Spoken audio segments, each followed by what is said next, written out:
bum, bum, bum. We're live. Hey, everybody. How's everybody doing? Oh, not bad. Everybody good? I'm whiter than usual. You are a little 100%. whiter than usual. True. It's like a little bit like We got Ghost Chad. you need some soft white in there, I think, or maybe just turn down the brightness like a hair. Camera's a little blown out.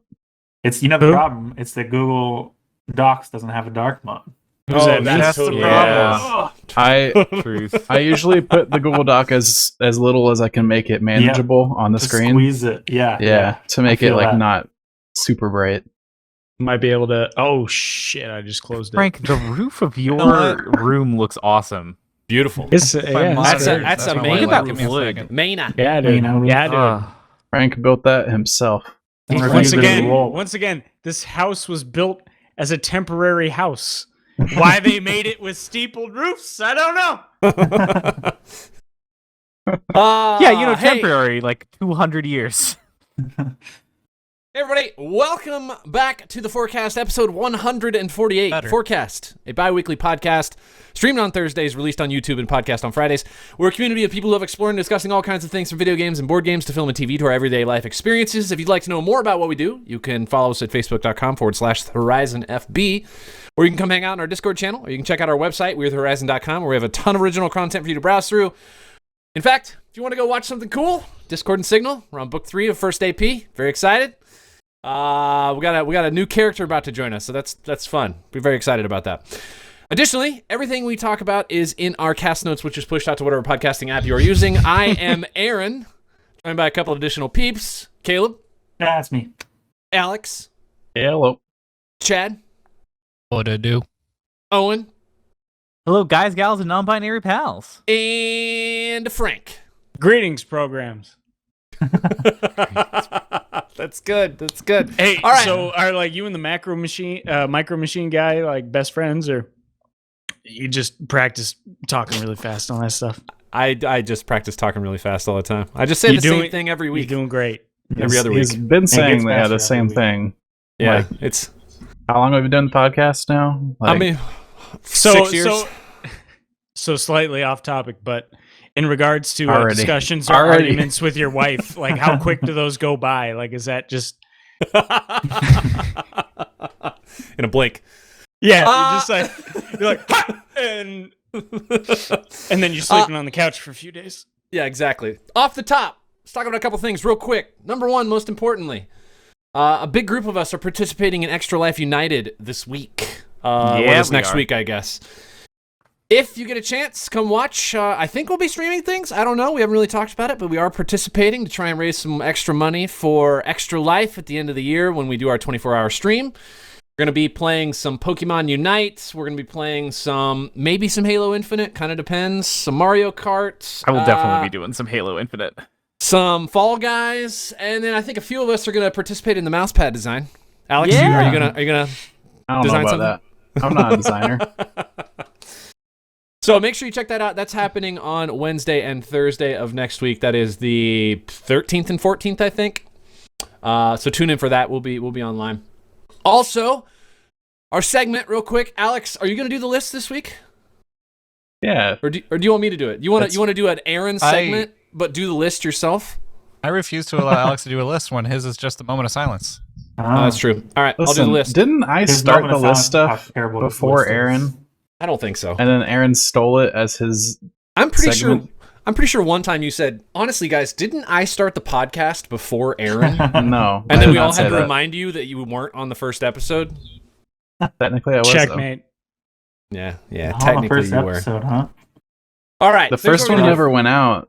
I was didn't on the for a first while. one that went out. Mm. And then the It wasn't one the first one. when the first one actually did go out, I recorded on the extra outro or intro or something like that. Oh, Yeah, right. I do fact remember This is that, correct. actually. Stuff, Aaron. This is before you correct. start. It So was- technically, I'm in. It all. was like acting 101 with Alex and Chad when we were trying to get that nailed down. Whew! Boys, we need to work on your stage presence. I will turn this bus around. All right, let's talk about IGN's recently published list, Pixar movies, worst to best. Real Are quick, we just right off the talking top. moms? They did all or- 25, Hang on, are we right? talking all? Yeah. just all So, 25 just- of them. It's the 25th film just came out, so they ranked the 25. It's been almost 25 years since they started making movies. 25 top 25 for 25 films in 25 years. Yeah. Blah, blah, blah. All right. Importantly, they put Cars 3 as last place. Wait, I Thank thought God. you weren't going to do fair. this list, and I was going to do it. Are you No, doing it? you established he was doing the list. All right, do the list, Alex. You got We it. did. I believe. We did literally say I was going to do Send it. it. Send it. Send it. Cars 3, number 25. I mean, Yeah. that seems 24. fitting. We don't really have to cover the entire list. Cars 2 is 24. Like those No, are just- obviously just Yeah. start- not great. Just go. Finding Dory, Monsters University, The Good Dinosaur, which I didn't even realize was a Pixar movie. Honestly, Yeah, I okay. don't know what that is. I was gonna say Yeah. a lot of these are sequels thus far, and rightfully so in the bottom of Yeah. all of them. Keep going. Brave. Brave Ours is is at low. 19. That's very low for Brave. That Dang. is Brave low seems for Brave. low at Brave is 20. below Cars, huh? Or Brave is below Cars. Below Cars. The A first lot of Cars. Scottish I don't know about racists that. out there. First Cars is Yeah. alright. Yeah, but first Brave's Cars better. is pretty solid. Brave is- Brave's clearly better. Directly than the first better. Cars. Yeah. What is Okay, this? okay, we're digressing. Keep Okay, going. you guys are- I'm about You to guys be real are upset by 18. yeah. You're not gonna like the list, I think, in general, which is why I wanted to bring it up. Anyway, Perfect. 18 is Onward. What? That's low. Okay. That's Come on. dumb. That's Keep a good going. movie. Turning Red, that's the one that just came out, right? It's at Yeah. 17 on this Yeah, list. Keep Yep, going. I haven't seen that one yet. Luca, I haven't seen that. Soul at Okay. 15, Mhm. Incredibles 2 at 14. I think that's Interesting. Like- Incredibles 2 got that high. Yeah. That's I don't know. fitting, I guess. I mean, Incredibles is a solid franchise. They do a good job. franchise. With that. I'd put There's two. Onward and Brave There's- above there's Incredibles 2, I think. like the massive Incredibles Brave franchise. above Incredibles 2. Okay, I think so. good call. Okay, Bugs Life 13. What about that Oh, one? wow. Did you say That's an 13? old movie. What? That's I like don't one think of the Bugs worst. Life is better than probably. half of the movies that are already said. Did I So- just Is that get a put Bugs into Life? the next I liked fucking it back when I universe? watched it, but dang. Oh boy, Toy Story 4 at 12. 13. Which means, Sure. which means the top 12, 4 of them are Toy Story. Yeah, Ratatouille is I at hate 11. I think that should be higher. I like Ratatouille a lot. Ratatouille's P tight. Don't Yeah. like Yeah. rats though. Toy Story 2 at 10. Okay. Top 10 for Toy Story 2. I don't know Toy about Story that. 2 I feel like should be lower. Up at 9. Like lower or Up higher? at 9. No, like it should be worse. It should be ranked farther down the list. Oh Hey, no, do you think- dude. Up. Do you think Up Up's is- better or worse than Up Lord is and an Better. Samuel? incredible film. Better. Up Yeah, is Up is better. It's super good. I think is it's probably better on the than top what? 5. Up is Yeah, at number is- 9. At number 9? Yeah, Fuck right? this list, dude. This list is terrible. Finding Nemo at number 8. Finding Nemo, Okay. solid movie. Yeah, That's movie. good. Yeah, I It's yeah. not love like Finding top Nemo, tier, but man. it's I think good. it's Solid top movie. tier. Solid movie. I Finding mean, Nemo you're is in the top excellent. 10 of Pixar movies, so I feel like I top know, 10 it's- Pixar is it's like gonna be already difficult. good. Yeah. All right, Monsters Inc. at 7. What do you think about that one? That's Higher. fine. Yeah. I mean, I think like it- Monsters Inc. That I like that Monsters, jazz Inc. so soundtrack much. Seems is like appropriate, I really think. tight. 7, I think it should be top 5 at least. I don't know. There's Yeah. some others on here that are way When I lower think than of- they should be. So When I think of Yeah. like the greatest Pixar movies of all time, I think of like Toy Story and Monsters Inc. and Finding Nemo. Mm. I think, Mm. and Incredibles maybe Incredibles, Coco, definitely at top 6. Wait, Coco's Coco is pretty I've good. seen it. Yeah. Coco? Is that the Yeah. one with the bird? It's the Coco one is with the like the Dia de los Muertos stuff. Yeah, Oh, exactly. that one. Yeah, yeah, yeah. Okay. Yeah. I probably would put that lower though. Yeah. wow. Just me. I don't know. Inside Out at 5. Inside Out is very good. In my It's opinion, good, I love but Inside Out. It should is be really in the top good. 5, I Top don't 5. Yeah, I think Eh. I would have said top No, 10, top not top 5. 5. Toy Story at 4. Didn't crack top 3. I'm Honestly, upset. Toy Sure. Story should probably be number 1. Yo, that movie looks like Number garbage. 1? I don't know about these number It days. doesn't one. matter. It like literally it changed everything. It was just it's Yeah, for the worst. Do you see what the movie industry is like these days? Yeah. that's probably true. Number 3 is Wall-E. Wow. Excellent movie. Yeah! Excellent. Wall-E, dude. Yep. Okay. I don't know about Alright. that. Toy Story 3 is at number 2, which I Excuse Why? me? am upset about. No. Why? Dude, And that, then- like, Toy Story 3 was like the Oscar bait of the Toy Story movies. Was that the one that had the like bear who was like a Yeah. villain? Yep, Mhm. and I hated and they, that one. They all held hands when they were about to get incinerated, and it Yeah. fucking made you cry. Mhm. Wait, no. No. It didn't make me cry. Well, you're soulless. No, I cry at a lot of movies. I feel like it is good. I would not have put it in top 5. I would have No. put it like 8 or 9. I wouldn't put it like above Toy I wouldn't Story even- 1. Yeah, no, no. Yeah, certainly. No. Toy Story No. 1, I think, is far better. Or That's just crazy Toy talk. Story 2. The Incredibles I don't is the know. number 1 best Pixar movie, apparently. Yep, Oh, agreed. I mean, that one's fine. I'm excited. It's really good. I It's think really good. that's okay to be number 1. Mm-hmm. I wouldn't probably put it number 1, but I don't it's like this acceptable. list. Again, this is why I do not like ranked lists of anything. Because it's like once you get to top 5 or top 3 or whatever mandatory length of list you get, it starts to get to the point where you're like, I really can't. Like, I can't put one over the other because they're different. They're Well, different see- movies. Frank, I wish you were on that one podcast where I found a top 10 list of top 10 lists. That was an excellent list. Loved it. That could have gone deep. I know. All right, let's move on to what have you been playing lately. Alex, we're going to start with you right off the top. Oh, okay. Right off the bat, I'll just talk about this little experimental game that came out on Steam. It's called The One Who Pulls Out the Sword Will Be Crowned King. It's like a 5-minute game experience, essentially. Or I guess depends on like how hard it is at this point. The experimental part is every time somebody that plays the game pulls the sword out of the stone, it gets harder to pull the sword out of the stone. So there is a weight value and a length value to the sword that go up. What's the pull mechanic? Is it just mashing a button? No, it is you click and hold your mouse on the sword and you drag up. And if your mouse goes off of the sword at any point, you drop it. So you have to like make sure that you're very carefully only lifting vertically because the sword's not that thick. So the trick is Tell you what is big, you assign your joystick to be directly up on the mouse, and you just click and hold, and then you push up on the joystick, and it just pulls it straight up. Wow. That's so cheap. Nice. Wow. Is that how you did it? That's how I did the normal version. Yeah, not the real Physics version. major, everybody. Physics Yeah. major. So yeah, when it first launched, I got in quick. There's a difficulty rating on the main menu that'll tell you like how difficult it is to pull. And it was only like 60 when I pulled it, and it wasn't that hard, and I did it the proper way with the mouse. Mhm. I went back later and did it when it was at like, 6,000 difficulty rating, and I did it with the controller because you can turn, Steam controller support on and tell it to only move the mouse vertically, so like Caleb was talking about. Mhm. And you can just straight pull that sword out, no problem. Do you know what it's at right now? I just checked; it was like 6,000 something. Okay. At one point, it did hit 10,000, which I think is the max value, actually. Okay. And it'll slowly decrease if nobody pulls it out over time. So Oh, it's kind that's of cool. wanes back and forth. That's The fun. important part about this game is when you pull the sword out, there is a wildly over-engineered animation of you being crowned king. Yeah.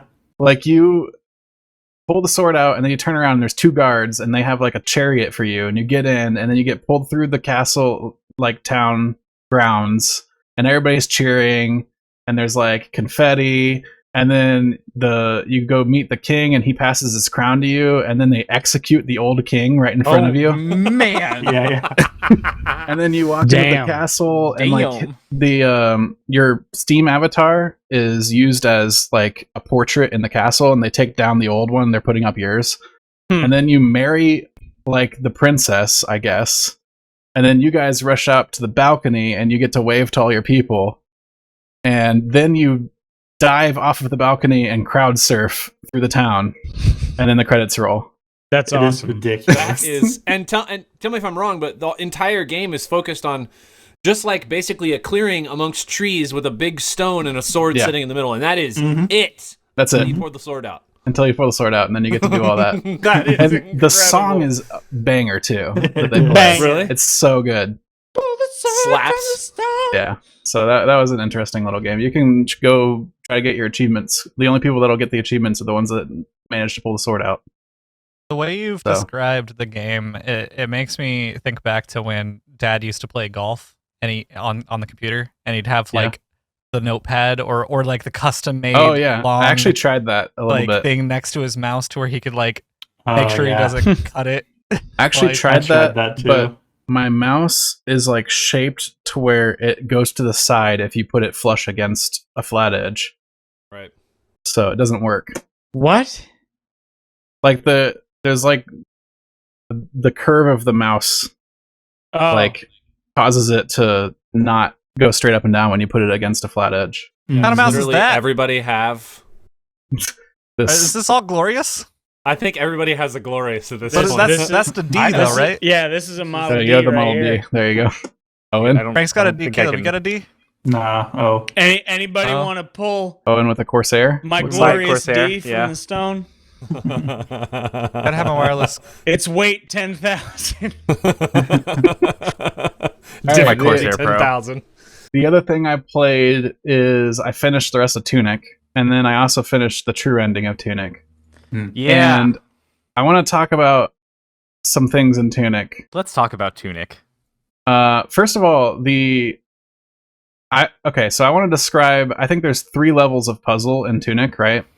There's like the puzzles you have to solve to finish the first ending of the game that are like pretty much required. Then there's like the puzzles that you have to solve to be able to get the true ending of the game, which are like a little bit more in depth, but solvable with the information it gives you in the game, and like really well done and really satisfying to complete them.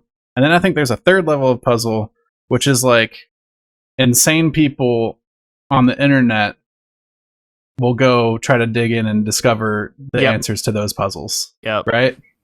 And you just look up their progress and you go, huh, that's really cool every once in a while, because there's no way you would ever solve it yourself. It's crazy stuff. So I think the first 2 levels of puzzle are excellent, and also the final puzzle to get the true ending is like one of the best like video game puzzles, period, probably. Oh yeah, It's really good. it's very Super good. I will mention I 100% of the game and goaded Owen into finishing the puzzles because they were so good, and then he was streaming finishing them, and he was just using guides like openly to Yeah. find and solve all the puzzles, Yeah. just looking up the answers. And I was like, you're the worst. You're the worst person. because Really. some of them were things that I was like, okay, I know what to do. I'm just too lazy to do it, because I understood it was things of just like, okay, watch this knight and he's gonna do a pattern, and then whatever that pattern is of how it moves is the way that you do the puzzle. And I was like, I know this, but instead of waiting 2 minutes and writing down all of the different directions, I was just like, I've got the answer right here. So I just Fuck tab that. over and then just was like, click, click, click, click, click, done. We can go now. Any video game that requires me to like write stuff down justifies the notepad that I have right next to my desk. Tunic is definitely a Yeah, game you there's should play then, because there is so much Yeah. stuff you can benefit from writing down in that game. There's a lot of stuff, and I don't hate those puzzles. I think that they're great. I think that they're good. I have no shade for them. I was talking to Alex, and there are a couple there's of all ones. of his notebook stuff. Wow, One- dude. That's one of 2 pages of Tunic. Is that a map? Good lord. What the hell was that, dude? That looked like a video game clue. That's, Yeah, there's hieroglyphs. spoilers if you. There is so a don't read couple that I was just like, look, I don't think that they are good puzzles, and I was very upset with them. And even Alex like yelling at me about them, I was like, dude, I have to look this up. Like, fuck this. So- No, that takes away from the satisfaction once you solve it within yourself. There is no way I was going to solve the fucking chime puzzle by myself. I Yeah. just wasn't. Oh, that come on. attitude. That's not that bad. Chime With puzzle's that attitude. straightforward. No, Fucking A. because I was overthinking it.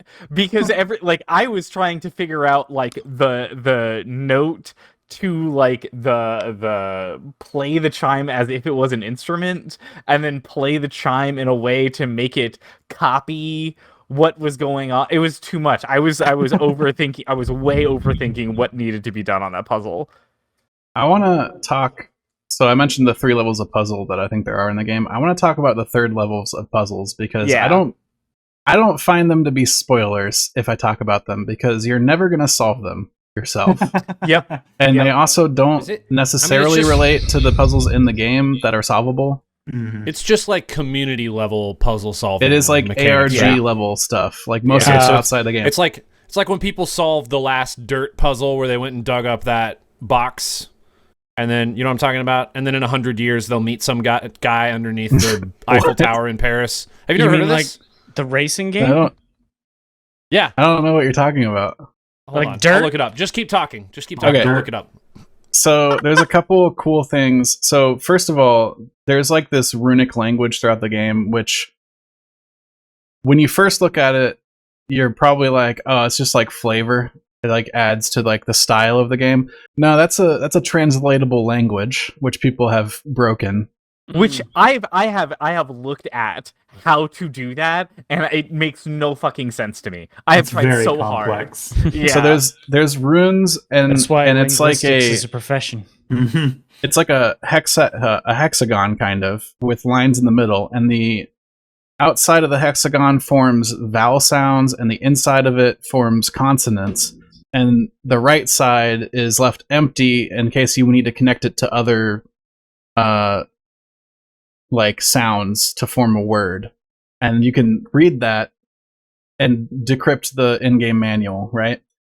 There's some cool things that you get from that. You get some like cool story stuff. Interestingly, the back page has a sticker that has some text around it, and that tells you a location in the game to go input a code at, and it gives you a chest that gives you 1 rupee if you do that.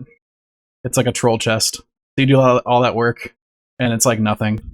What a kick in the dick. So Yeah. if you collect all the treasure in the game, you can get to this special tower that has a bunch of runes around it. And if you decrypt another part of the book and read a puzzle, it'll tell you how to do an input combination to make the tower say a certain thing. And then you decrypt that, and it gives you a web address to go to. And the web address takes you to this video of like this creepy like Cthulhu looking monster thing, and it's making some sound. Alex has now gone out of the game and is now in the Yeah. the ARG end of this shit, which I'm just is insane to me. So the website seemingly, it's called Do You Fear the Eyes of the Far Shore.co, and seemingly is just that looping video with like some sound. But if you go into the source code, you can pull the video and the audio out as an MP3. It's just called a.mp3. If you look at the details of the MP3 in the comments, it just says thanks for playing, which is kind of nice. If you take that and put it into a spectrogram analyzer, you can do some transformations and mess with it to where the audio source actually spells out more runes. What the fuck?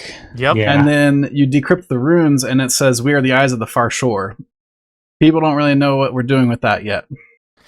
And this is why I say like there is I would argue that there is 4 puzzles. There's like 3 like level 3 is like the puzzles that have stuff to do in game, like, hey, you're never gonna figure this out, but like the community figured it out and here's how you solve this, but it gives you something in game.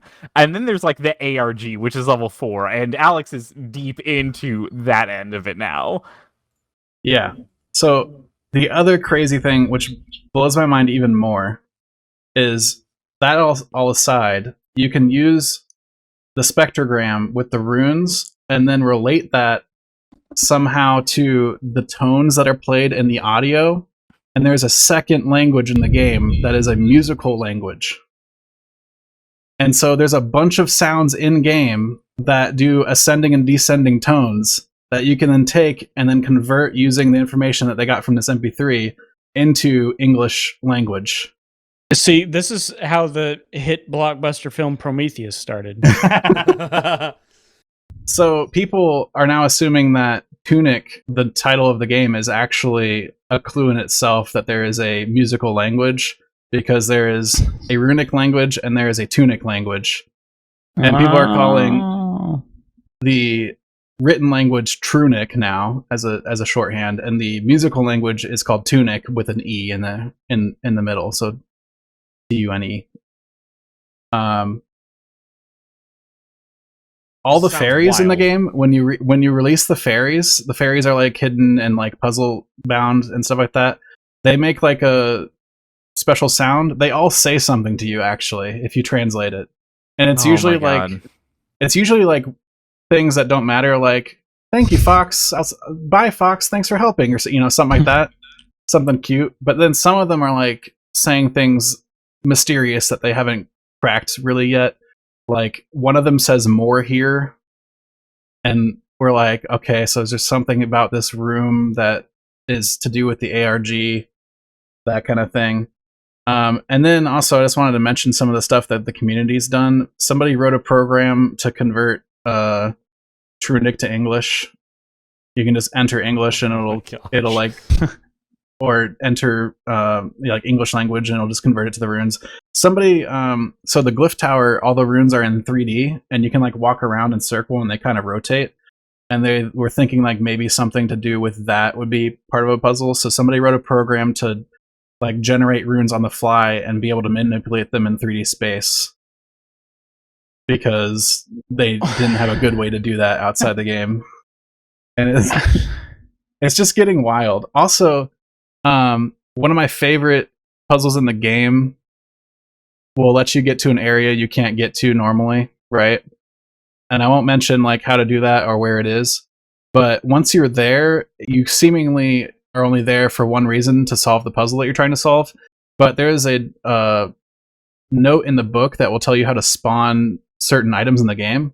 And if you spawn a firebomb while you're there and kill yourself with it, you load into a separate world, which is like a dev/demo area that has like old art and like monsters that were never used in the final game, and like a bunch of weird stuff. And people are wondering if there's like more puzzles hidden in that area. Oh my God. It's Okay, so so just- cool. What Just is roll this back- game? It's Just so roll much. back for a second on ARGs. The one I was thinking of was the Trials Evolution ARG from 2013 that they finally solved the last component of in 2017, which is that there were 5 keys buried in boxes in various cities. They still haven't found the 5th, but San Francisco, Bath, Helsinki, and Sydney. And that one of those keys can open a locked box underneath the Eiffel Tower in the year 2113 Wait, Why? Bath, where? in the UK. Why Oh. Trials? That's I not don't a know. very big game I to be don't know. associating this with. It is one of the most complicated ARGs ever created, and like people like dug up grave sites to find these boxes. It was nuts. Yo, exhumation is a federal crime. You can't be doing that Well shit. aware. Mhm. Anyway, I just wanted to bring that back up because I mentioned the thing about dirt. I was wrong. Trials Evolution. So I will say, if you're a big fan of all the puzzles in Tunic and that's your favorite part of the game, Fez is also a great game dealing with a lot of very meta Yeah. puzzles. Full Metal Furies also feels kind of similar, Yep. and that's Good co-op. puzzles in it so. too, yeah. Caleb, let's move on to you. What have you been playing? I've been playing a lot of stuff lately since I finished Elden Ring. Yay. I hate you. Wait, there's You a thing to finished Elden Ring? Yeah, you know how many freaking hours this guy has in I'm not Elden talking Ring? about that, guys. Bruh. That one's gone. That's Your ancient notebook history. makes a lot more sense now. Let me just Uh, check recent stats. So I got a 149 hours. PS5 lately. Weak. Got a PS5 recently, so that's pretty exciting. I picked Ooh. up Returnal. I've been playing Returnal. It's a third-person roguelike game. You probably heard about it because it's made a lot of waves last year in the Game Awards and stuff. Yeah. And it is pretty solid. It is a lot of fun to play. The action's really enjoyable. It's really fast-paced. And it's got a weird Lovecraftian story going on in it. And it is very interesting. They also use, there's a bunch of things on PS5 with the controller that you can do that are like really special. And one of the things it uses is there's a haptic triggers that they stop you at a certain point and make it harder to push the trigger. And the game uses it really well, where if you just aim halfway, where it stops you naturally, it's just a normal aim. But if you pull all the way, it's like the alt fire for the weapon. And it just feels really good to use. Dude, controllers are a soulfully unutilized portion of game design. It seems like PS5's figuring some of it out. I think Jake was wanting to talk about something. There we Well, go with the PS5. like- got one, but He's Im- not here im- now, is he? Infamous Second Son that came out on PlayStation 4. It was a really small detail, but since it had 6-axis as well as a speaker built into the controller, and your character it started with a D, I can't remember. Was like a punk. He would tag stuff with like spray paint. So you had to like take the controller, hold it sideways. Hold it sideways in your hand like this. I'm demonstrating with a DualShock 4 for those just listening with their ears, not with their eyes. Hold it sideways, and you had to literally shake it, and it would make like it had the little roller ball in it, and it would just be like, and then you'd pull the trigger and just be like, wow, That's really cool. to like spray paint stuff. And I was like, like for all the dumb like mini map stuff, so that was a cool thing. So it's I'm gimmicky, glad but to it's hear. neat. Yeah, no, I mean it changes things up. Yeah, so if you manage to get a PS5, definitely check out Returnal. It is a lot of fun. On PC, I've been playing some other stuff. I've been playing this game called Patrick's Parabox puzzle game. It's mostly about your normal moving boxes around puzzles, putting them in the right spot, move on to the next level. But a lot of the boxes, if you shove them up against a wall, you can move into them if they have an opening, and there'll be puzzles within that box that you got to solve, and then leave to solve the big puzzle. And it goes kind of Cool. on and on with that Parabox. concept. Parabox, Puzzle. yeah. Puzzleception. Oh, Yeah, I get it. It Like gets paradox. some pretty crazy ideas with moving boxes around and pushing boxes inside of other boxes and etc. It's really cool.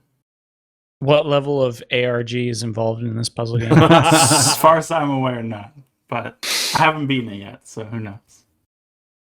I've also been playing another roguelike game called Forward Escape the Fold. Pretty simple little game. You're just a little card. You got 3 choices on where to move. You can either fight a monster or pick up a shield, etc. And you're kind of just moving upwards through this dungeon, picking up various objects. There's some weird mechanics to it where some characters can only move diagonally, or some characters can move along the same level, but otherwise you're like constantly moving forward, and kind of hard to explain. There's not an enormous amount of depth to it. Like you can't make insane builds that just pop off. Kind of sounds like Dive Kick. What? Not quite like Dive Kick, I'd say. Okay. Another roguelike game I've been playing is Downfall. It's actually a Slay the Spire mod that was given a full Steam page. If you like Slay the Spire, it's basically Slay the Spire 2. They had a 4th character that you can play all the way through, and they had a second mode where you play as the bosses you beat when you're the heroes, and you're like defending it. So there's like 7 new characters that more or less play in the same way. There's a lot of flips on the main kind of themes and main characters and such, but more or less plays the same. But it is really solid. Plays a lot like the base game. Strongly advise you check that out if you like Slay the Spire. And the last thing is actually just a demo. This game called 9 Souls, no U in Souls, where you play as a little, is he a fox? What is he, Alex? You like a cat? Like a cat? Like a Yeah. cat samurai. Man. Oh. It kind of feels like if they'd have taken Sekiro and put it in 2D. Mm-hmm. Because it's very focused around parrying, and parrying builds up a resource that you can use to attach these explosive tags to people and blow them up. Why would anyone want to amputate a cat? But I really enjoyed it. It is a lot of fun. It's very Soulsy combat. It's Dash and parrying. pretty etc. It's sick. like kind It of feels like very Assault and nice. Sanctuary kind of deal. Yeah, I would say A little more less fast paced. clunky. Yeah. Okay, a little more smooth. Mhm. like Salt and Sanctuary if they're emulating Sekiro instead of Dark Souls. Yeah. Yeah. That's a very good explanation of it. Boom. I think a couple of us have played it. I think Alex beat the demo as well. It's not terribly long, like an hour, maybe. Still Still So haven't it's- beat the it's boss just- challenge thing. Salt and Sekiro. Salt and Sekiro. Salt and Sekiro. There you go. There you go. But a little more Souls cutesy die art twice? style. The parrying feels super good, It does. and it's like not impossible to hit a parry, like unlike freaking Elden Ring. Yeah. Dude, you've been spoiled. Demon Souls. Go back and play it. Try and do them parries at 30 We did frames per discuss- second. We did discuss 2 weeks ago that Demon Souls was the Dark Souls of Souls games. It's true. And I beat that game. Complicated. It's the only Souls game I've ever beat. Really? Yep.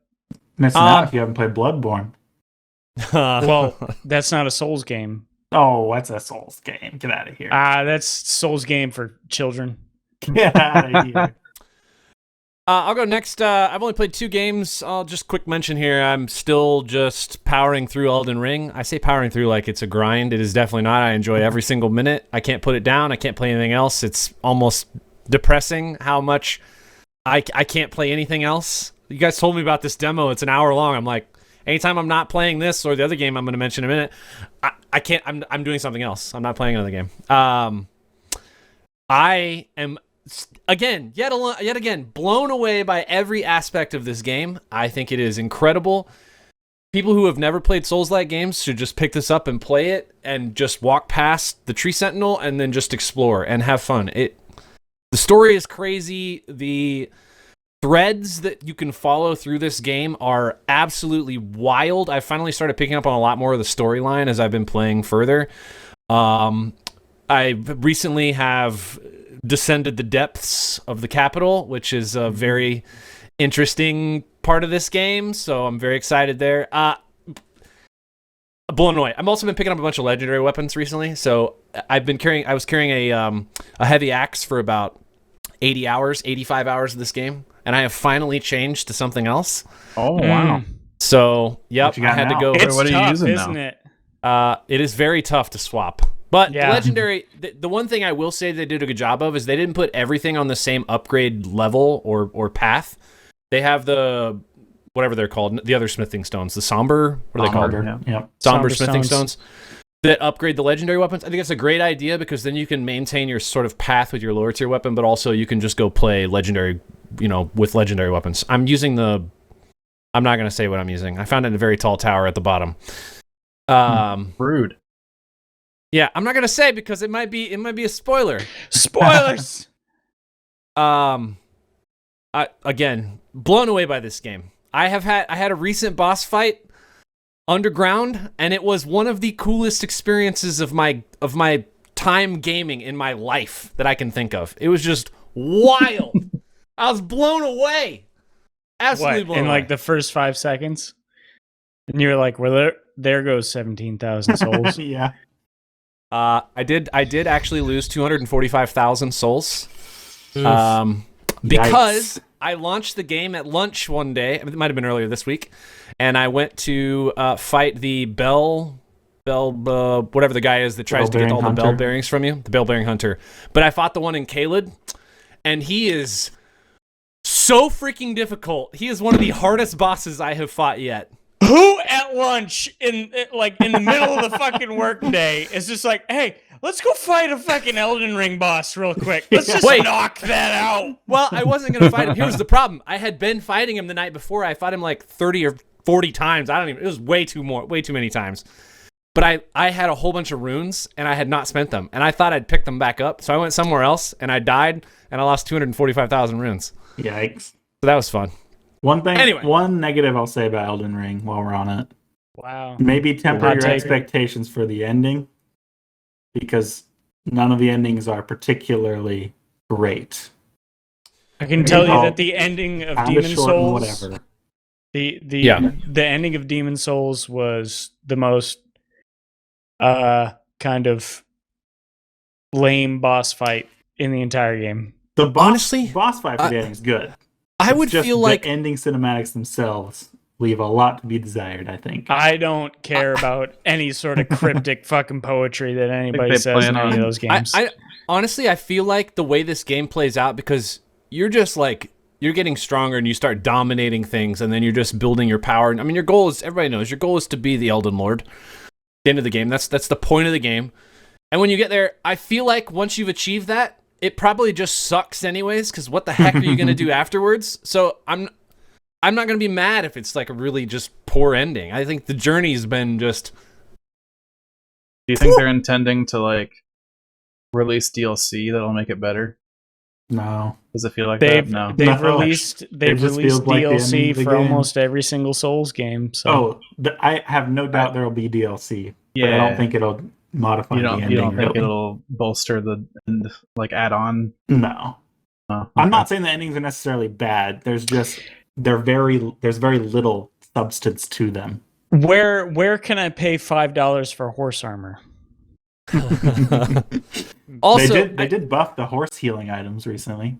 I should mention, if you buy this game and expect to play it like a single player game where you have like, I don't know, 20 to 30 to 40 hours of playtime and finish it, you could maybe. I mean, if you like kind of semi speed run it. I am FromSoft 90 hours themselves in. Yeah, has if said you're 30 on hours. speed. I Most am people are not. 90 hours in, and there are still multiple areas of the map I have never been to that are still just like... I don't understand. I can't even see them. Like vast majority of developers underestimate or like overestimate how long their game's going to be, right? Yeah. Like they'll say 30 hours and it'll take like 22. FromSoft No. is very good at their own game. They say Very 30 good. hours, dude, to beat Elden Ring. I mean, you could probably beat Elden Ring in 30 hours if you just streamlined the bosses. You didn't do any of the other like field bosses, nothing. You just went boss to boss to boss to boss to boss. Again, They- if you're like on point and cracked out of your mind. Yeah. They also add different mechanics into this game to where I actually fully believe that you could do that. Like if you summon at every boss and you make sure that your runes are on with like the greater rune attached to you. Yeah. Your weapons are you take like 2 minutes to farm real quick and you can surpass basically everything. Yeah. So I mean, There's also like they built in mechanics for you to fight bosses to make it way easier, which I think is unique. I've never played any other Dark Souls games, so maybe that exists in other Souls games, but in this one to assist you in that process. I was also going to mention real quick before we go to another game that I did read recently that somebody beat this game in a pacifist run where they didn't make a single attack, which I think is pretty incredible. Is that Iron Pineapple? I have no idea who did it. I just read that they had done it with ashes. I'm subscribed to him or with on whatever they're called. On YouTube, like and I saw the video popped up. Summoning ashes. That's all he That used was feels- summoning ashes. Oh my god, he must have had so much FP. Yeah.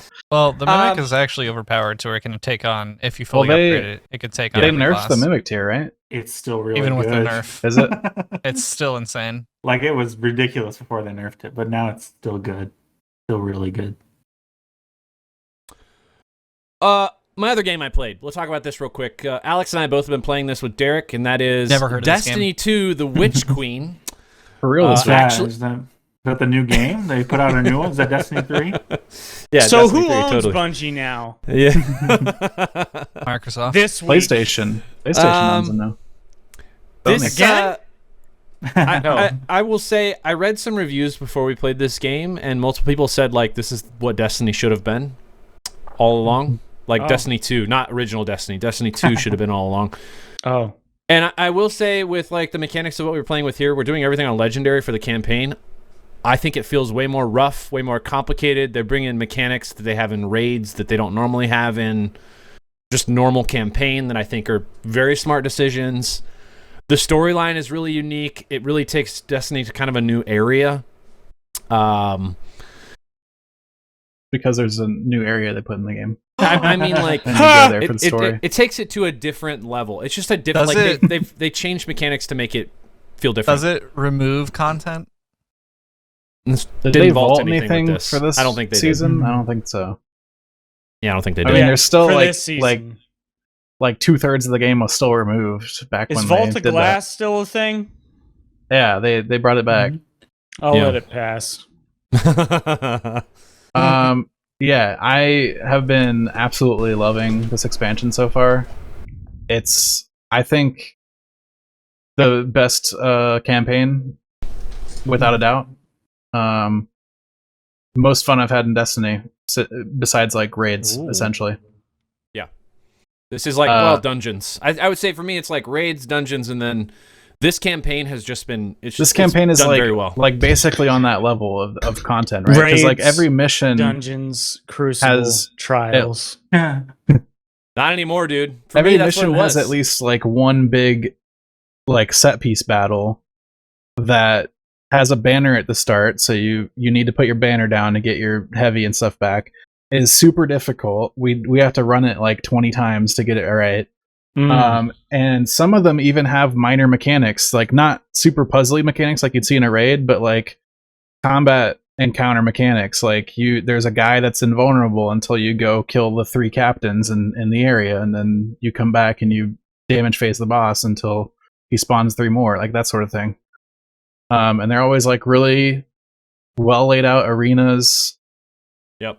And they feel incredibly satisfying to finish. The other day we finished one. You only have 1 revive per player, just like in raids. Yep. And Which is a good choice. we had used all of our revives. Aaron went down. We were our light was fading, and we managed to kill the boss when it was like literally 0 and like There was fading nothing out. left. It was gone. Like the timer was gone in the corner.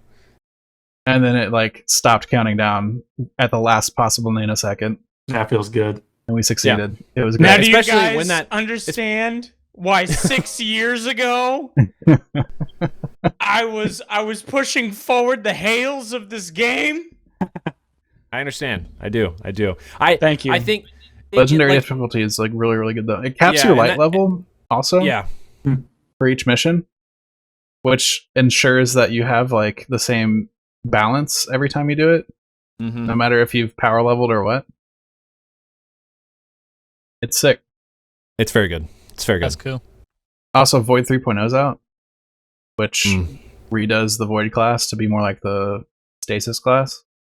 Yep. Aspects and fragments and stuff. A lot of build possibilities. Why just Uh, void though? Because they're still working on reworking the other 2, I guess. Oh, just because like Titan hammers are just always going to be overpowered. There's like a lot of like the armor stuff came out a long time ago. It's not part of this expansion, but Armor 2.0. Yeah, I have dived a little bit into like making builds with that stuff now, and the stats and the armor matter. Caleb knows and, what I'm like- gonna say. Yeah, what you gonna say? And like applying mods used to be like incredibly expensive because you would consume the mod and you'd have to reacquire it, and now it's just Hey. like part of your inventory. And you can like mix and match builds all the time. It's great. Caleb, what was I They gonna added say? weapon crafting. That seems pretty cool so far. You gonna say it's like D1? Yeah, it's just like D1. Yeah, it's good. Go play it. If you play Destiny, haven't picked it up in a while, Yes, this is a great extension to definitely jump back play in on. Destiny 1. I I think agree. yeah, Destiny is in like There's the best still spot it's people playing been it. since release. I think. I'm sure there are, because Destiny 2 wasn't Destiny 1, which is why people play Destiny 1 still. no. I think this Yeah. campaign is the first campaign that I would just go replay again. Yeah, it's very good. On Legendary difficulty? Definitely. Yeah. It's very good. Let's move on because we're already an hour into this podcast. Chad, what have you been playing lately? All right, so I don't know if you guys remember, I talked about this game when it was in like alpha or beta or something way back, like probably like last summer or something around there, where I basically came out and said Vampire the Masquerade Blood Hunt was god awful. It is a BR. It tries to do like a hyper skeepy kind of feel where you're moving really fast and you know you're able to jump across rooftops and climb up Hyperscape, walls like, and your favorite VR. yeah, all time favorite VR. You know. I thought So- I thought it was actually Okay, so I say it sarcastically like that because it was until they killed until it. they kinda until they thing. ruined Yeah, it. Like yeah. like And now it's a joke and a OG meme. Hyperscape. And my stream PC is actually crashing and dying. Anyways, I jumped onto this game and I really just hated it. And I played solos back the first alpha, and I never really tried like squads or anything like that. probably should have noticed that I should have played squads because there are 3 different classes, and that fills out the team very nicely.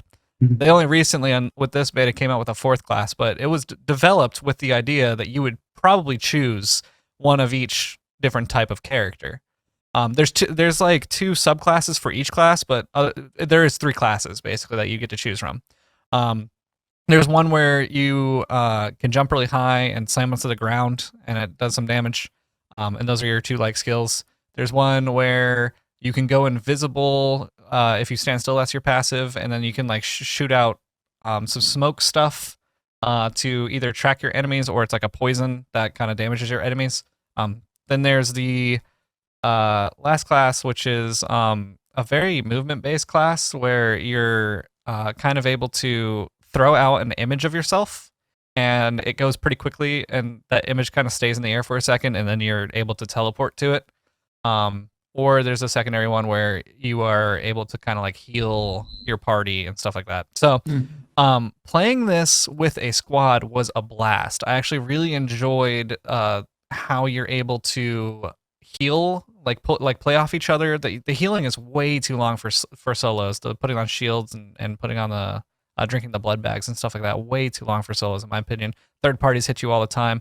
But when you're playing in a squad, you're able to rotate around and like make sure that you're like protecting your teammate when they need to heal. There's also different really cool mechanics to where once you down an enemy, you actually pick them up and drink their blood, and that's part of finishing them one, but also you full heal at that point. And you can't really do that in solos because of the third party, but in the trios, you're able to do that really nicely.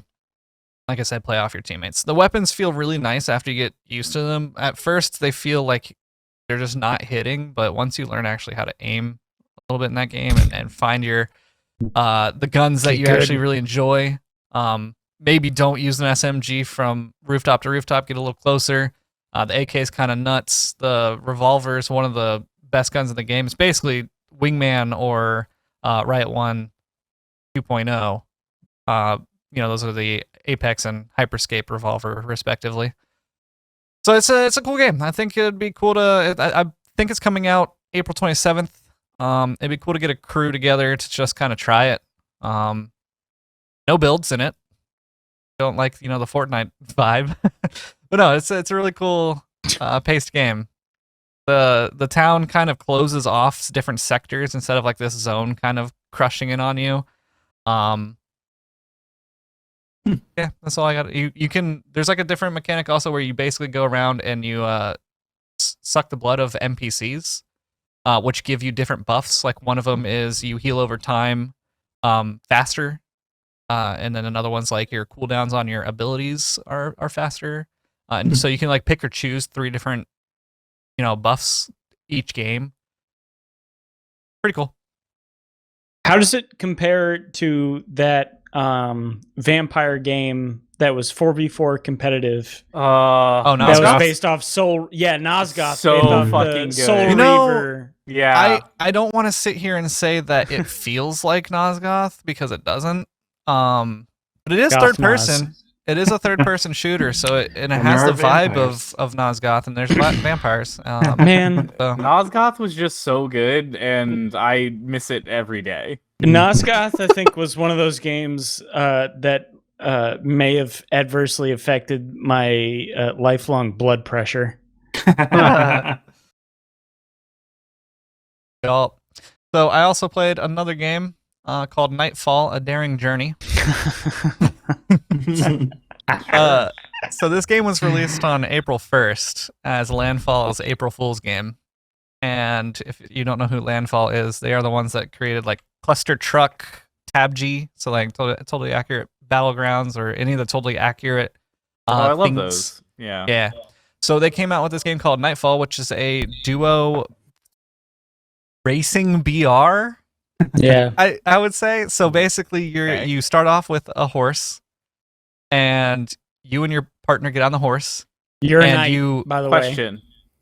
Is the horse amazing? Yes, it's absolutely Okay, amazing.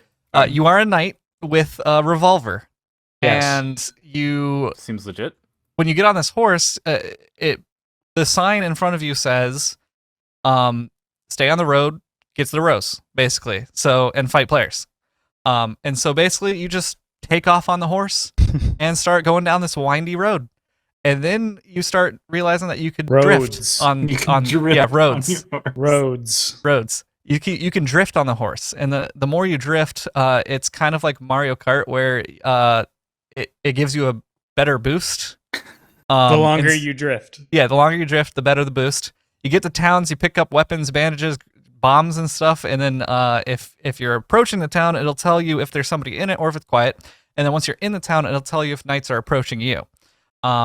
And the whole thing is you're basically trying to fight your way to the castle to get a rose. Yeah. If it's nighttime, you are too cold and you start to die, so you need to get to a town. And if you get too far away from your horse, yep, your teammate can leave you and kill you that way. So don't do that. yeah, it is a thanks, Chad. really cute, fun game. Go ahead. The idea of providing the information on if players are coming or not is really interesting. Yeah. Because like a lot of battle royale designs around like sneaking up on people. Yeah.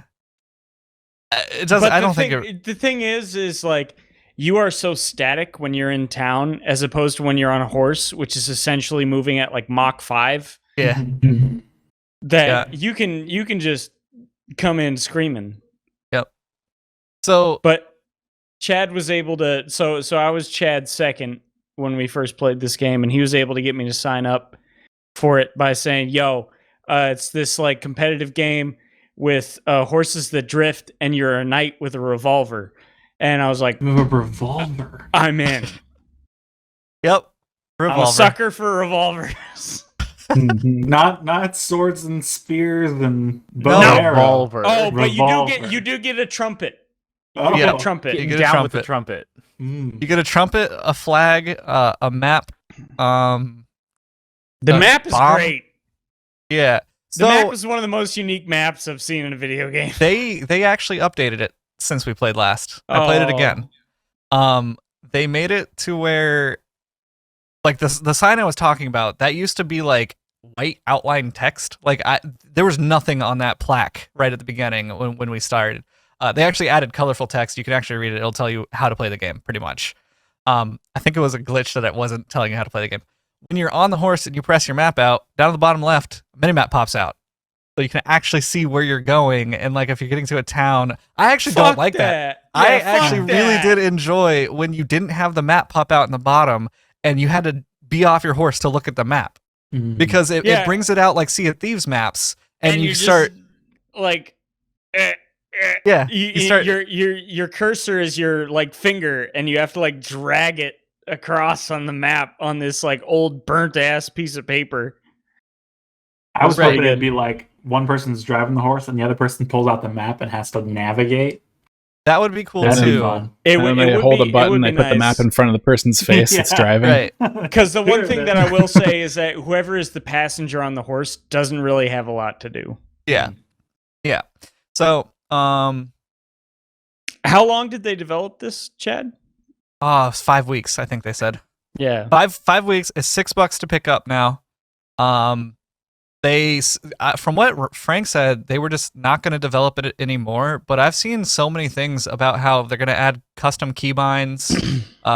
They already added some things to help out with the errors that were I think showing in the up. message it said like don't expect new content unless Yeah. people on the team are excited about the game. So Yeah, I guess if think people like care about this- it, they're working on it. This game definitely seems like it may garner a slight Twitch following. Yeah. At least for like a month. So they're probably gonna ride those. No pun intended. But ride out that whole story. There's one thing I do want to note too. At the very end, when you're getting to the rows, there was a weird kind of overhang on the top of it. It kind of just looked like a gondola. And you were able to drift just properly to shoot the horse up, and then you could jump off and be on That top. was a fluke, right? That was a fluke. That was a fluke. That was not designed to happen. It was not designed to happen, no. But getting back to there the next time that I played, they added another tier on top of it to where you can't do that as well anymore. And they also something Frank and I discovered is if you drift the horse into town and leave it drifting and jump off, your horse will just sit there spinning and drifting to where you could just jump back on it and it'll just shoot off. They already took that out of the game. Oh, that was so funny, and they just took it out of the game. Dude, that shit was strategic. I don't care who you is. One of the times we did that, and I was in the middle of a fight, and I was like, the horse pointed towards the back of the town. We were at the front of the town, and I jumped on the horse. It took off. I jumped off, shot the dude. I was like, oh, this is amazing. Yeah, but no, they took that out of the game. There's not a lot to the game, but it's different enough, entertaining enough. The matches are short enough that it's cool. Also, quickest game I've ever seen launch in my life. It is so quick. Just like ready to go. You like hit the play button on Steam and it was ready even before you hit the button. Our matchmaking wasn't the greatest. Like there was some airing out happening. It's a little broke. So usually in most games, like after a couple times of crashing like that, since you have to close the game down, open it, get in the party, it's just like, all right, we're done. This one, it's just like, oh, guess we're restarting. Alt F4, load it back up. It's like we just kind of clicked back to the main menu. That's about it. But yeah, it's a fun game. $6. It's a must play. It's a Landfall classic. Wow. I wouldn't go that far, but it's recommended. Highly recommended. Must play. I like the must play route. Give it a shot. Play. Mm. It's $6. You start rating every game we talk about with a like pass, classic Owen, it's fine, and like must play. Why is everybody roasting me on the it's fine? Can really say it that often? Oh my gosh, dude. I mean, there's also a Frank rating of 30 minutes in and out. Yeah. I love I asked Allison that question, and you guys all say yes, and my girlfriend just leans into my field of view and just starts shaking her. Yeah, because like even at work, people are just like, "Oh, how'd you like the movie?" And then they look at me and they go, "It's fine." I'm like, what the fuck? That's awesome. Hilarious. Speaking of you, Owen, what have you been playing lately? So I've been playing a little bit of Tunic. I also picked up this game called Lego Star Wars: The Skywalker Saga because I was like, you know what? I want to play some Lego Star Wars. Really, I wanted to play a Star Wars game. I like the Lego games. We talked about it on the last podcast, so it convinced me to play it. So I was like, so I was like, hey, this seems like a fun thing. So I've been playing that a little bit, and I've been having a good time with it. Honestly, it's been fine. Wow, there it is. There it is. Which movie did you start with? I started with episode 1 because I felt like that's the correct order to go in. Is like watch order. I would not say this, but game wise, I feel like I was like, well, it's the Skywalker Saga. Let me start with 1, and I'll go through all 9 because you can start either at 1, 4, or 7. And so I started at 1, and I'm almost done episode 2 now. I've put like 5 hours into it thus far. I still need to put some more time in. I will say it was very daunting when because like, you know, there's always like the hidden bricks or whatever. And so I was like, okay, cool. I found like a hidden brick and I got it. And then it was like 1 of 1,166. And I was like, fuck. Just everything about that, I was like, oh, motherfucker, there's so much here. Time to whip out your handy-dandy guide and find everyone. Oh, man. My gosh. I don't think I can. I don't think I have the patience enough to go through a guide or try to figure out all of those. I was like, I'm just going to play it. Luckily, there's like a lot of things that like if you like destroy an asteroid in space, it gives you like 10. And I'm like, all right, so this isn't that bad. But like, it still was just a daunting number to throw at you at starting, and I was like, well, this is going to be a long grind. You use those bricks to, you use those bricks to level up both the class of character and also just like kind of some general level up gear ups of like you can pick up studs from farther distances or you can see more hidden things from farther away, which I like that. I wish they could change the opacity on it though, because like I'm on one side of the map now and I just see like this big ass circle telling me that there's a hidden object over there, and I'm just like, okay, but I'm not over there. And now I just have this giant ring on my screen until I go deal with it. So I kind of wish that I could adjust the opacity a little bit of those rings. But otherwise, I'm digging it. And I would say the other thing that I am upset by is that there's voice acting in the game now. And I don't like that. Is it all Chris Don't Pratt? like that. Well, because the funny part of the old ones was that you could the funny part of the old ones was that they told the story without having any words. Like the entire "I am your father" moment is Darth Vader holding up a picture and like pointing at it aggressively, and like that's funny. There's like it gets the point across with being like, you know, pantomiming and being funny and kind of having oh god, what's the fucking guy's name that I'm thinking of with the James weird... Earl Jones. No, with the mustache and he does the roll dance with the forks. Gallagher. No, black and white films. God damn it. Oh, Buster Keaton. He's like Chaplin. Buster Keaton, Charlie Chaplin. There we go. It was it very Charlie Chaplin as. So that was kind of nice. I just that's the kind of the thing that I miss. Apparently, in the extras menu, there's an option called Mumble Mode.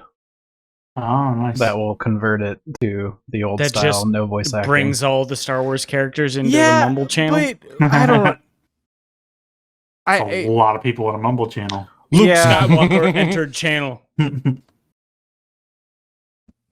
I don't know. I feel like the cutscenes aren't that funny because of the fact that there's voiceover, and so even if you switch it to Mumble Mode, what is that really gonna do? But how's the Billy D. Williams impression? Oh, I haven't gotten to Billy D. Williams, so I don't know. it just Trash. so it's not as cool as I thought it was. It just replaces the voice acting with like the mumble stuff, and then has subtitles, and they don't change the cutscenes to like do the acting out stuff like you were talking about. Yeah, and so It's still the same cutscene. Yeah, that's what I'm thinking. Is like if it's still the same cutscene, like who the I don't know. I feel like then you're really cutting yourself short on both ends of you don't have the pantomime jokes and now you can't hear the voiceover work, which like I don't know, some of it is kind of funny, I guess. Like there's a one of the Padme people is like a guy in a beard with a high-pitched voice, and he's like, "No, I'm Queen Amidala." I'm like, it's a cheap laugh. And laugh, probably. Yeah, me too. And I feel like I would have laughed more just seeing like that person like in the dress or something like show up at some point and being like, ah, haha, that's funny. But yeah, so it's a game. It's there. I'm having a good time with it. I'm playing it through all on my Twitch channel. So by all means, check out Swiftwing 201, and you can pick up on episode 2 currently and see all of that stuff. Nice. Yeah. Frank, last one up here. Where's he gone? Did he disappear? He's there. Look at him. There he is. Today's cold one with the boys. Today's video game endorsements are brought to you by as many Hazy Beer Hug? By Hazy Beer Hug, which is a hazy IPA from Goose Island Beer Co., who have brought such fragrant and phantasmagorical alcoholic beverages such as other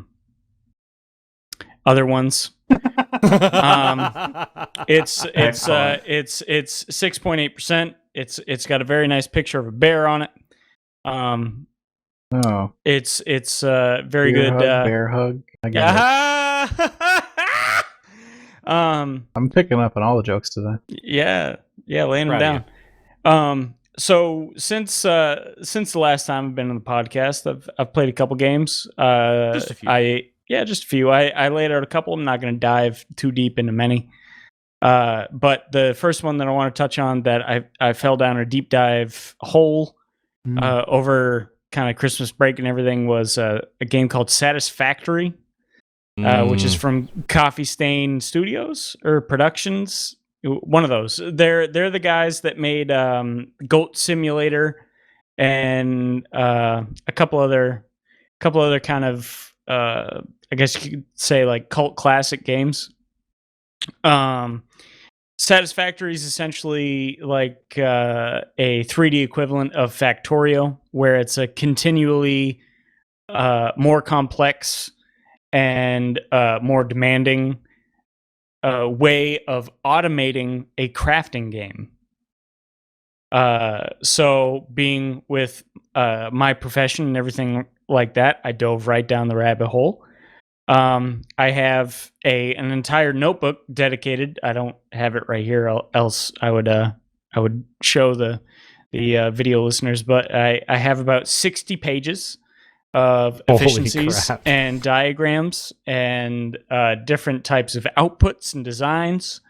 The game's incredible if you are someone who loves efficiency. And who is also lazy enough to the point that they wish to design something so complex that they never have to lift a hand ever again. It's also multiplayer. Unfortunately, I never played it with multiplayer, but I feel like if I did play it with multiplayer, I would probably go insane because people would be changing things and my efficiency would go down. But Yeah. The next game that I played was the DLC for Risk of Rain 2. Which just came out in March. Added 2 new classes to the game.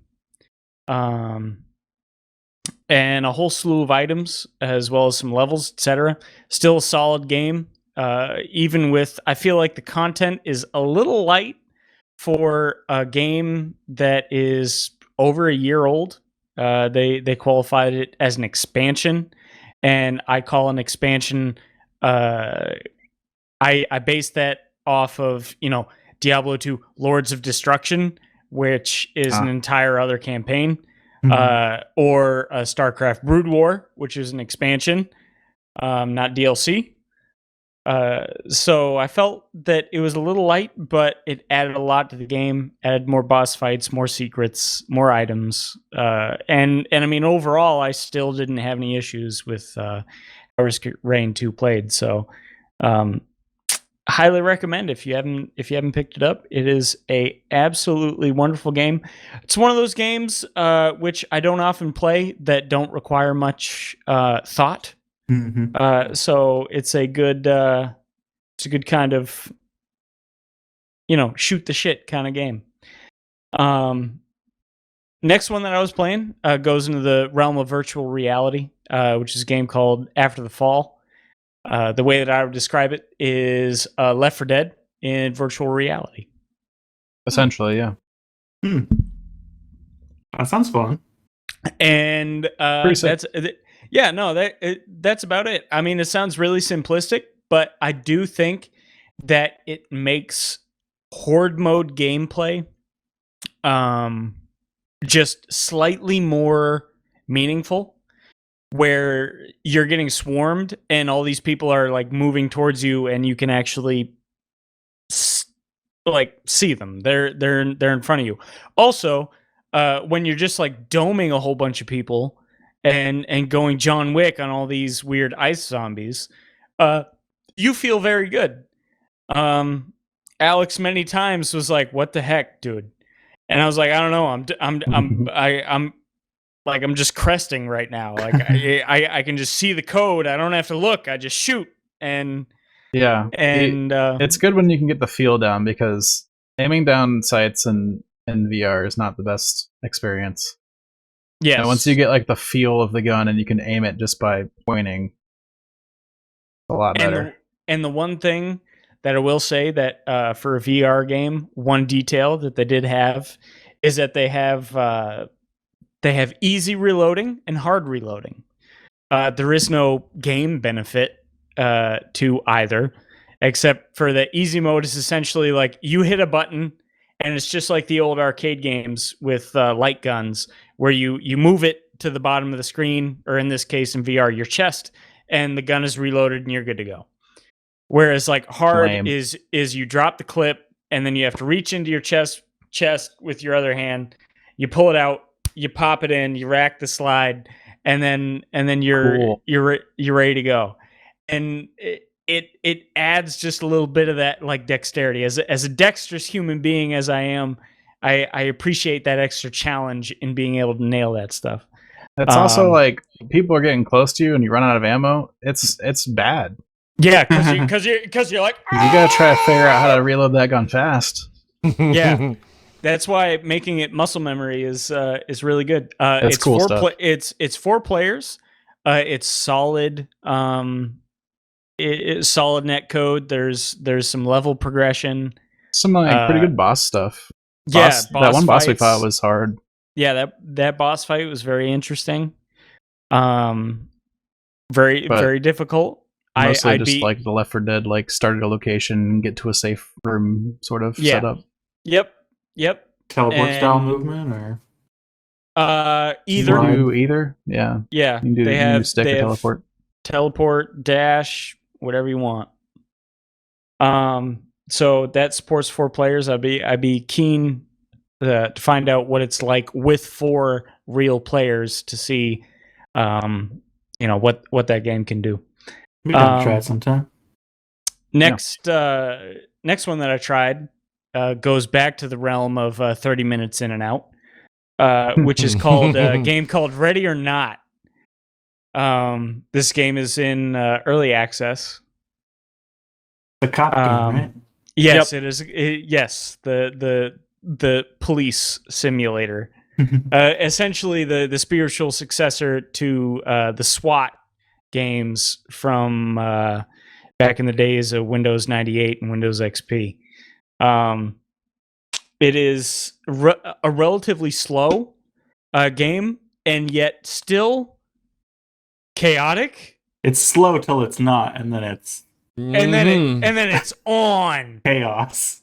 I think this game is really great. I think it's neat that it is, as Caleb has said, a high, like when it turns on, it is a fast-paced game.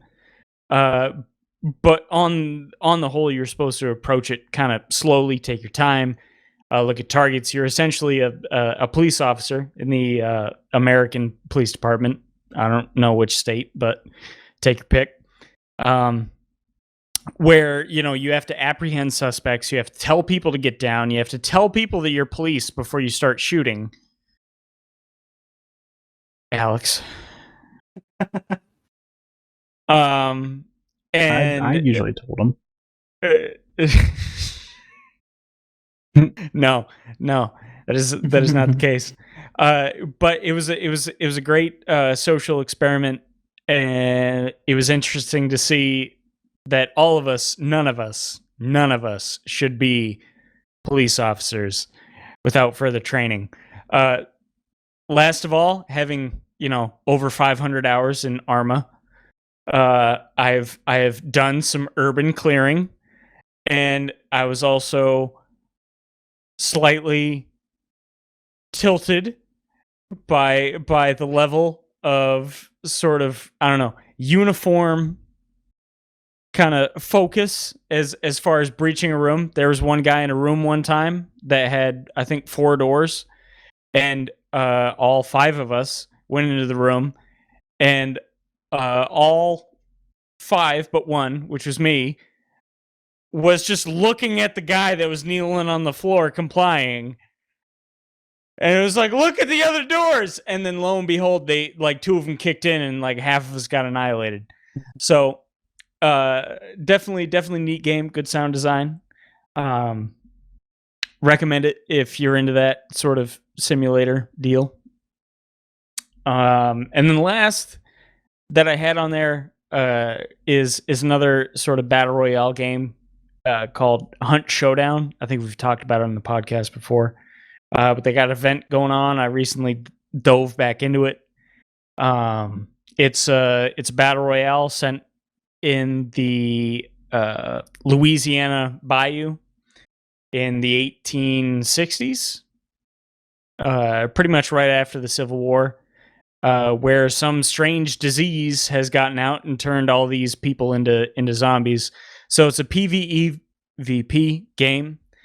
But what I find most interesting about it, and I think a thing that is underutilized in a lot of competitive games, at least not as a focus, is audio. That game is very audio focused. Every move you make, every step you take, I'll be watching. Every move you make. Yeah, that's the one. Where you can very much play your entire game and determine players' positions just by sound. And so I really appreciate that. And I also just think that that's what makes that game a little unique outside of its setting. So I just want to kind of like throw that out there. Cool. Like most BRs, the audio is designed to where you can hear footsteps, but like the sound design in that game is incredible. Yeah, you can determine a lot in that game. Even if you're wearing a blindfold, like you can be like, I got 2 zombies over to my left. There's a player walking across water about 200 meters to my right. There was a gunshot, and that gunshot sounded about 400 meters away, and the monster that I need to hunt down and kill is like in 2 houses down. It's just so good. Game's also just really a solidly built game. It's very fun. Yes, it is built on the Crysis engine. So it looks very, very good. And it's slow paced but fast. And how I mean by slow paced, in that you're dealing with weaponry from the 1860s.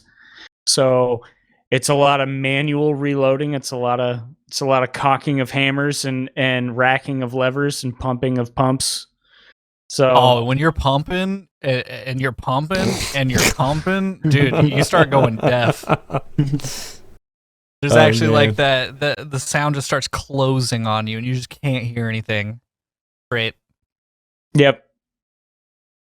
Let's move on and talk about a few things in games realm. We're already super far into this podcast, so we're gonna shorten these up, boys. So we can keep under this 2-hour mark.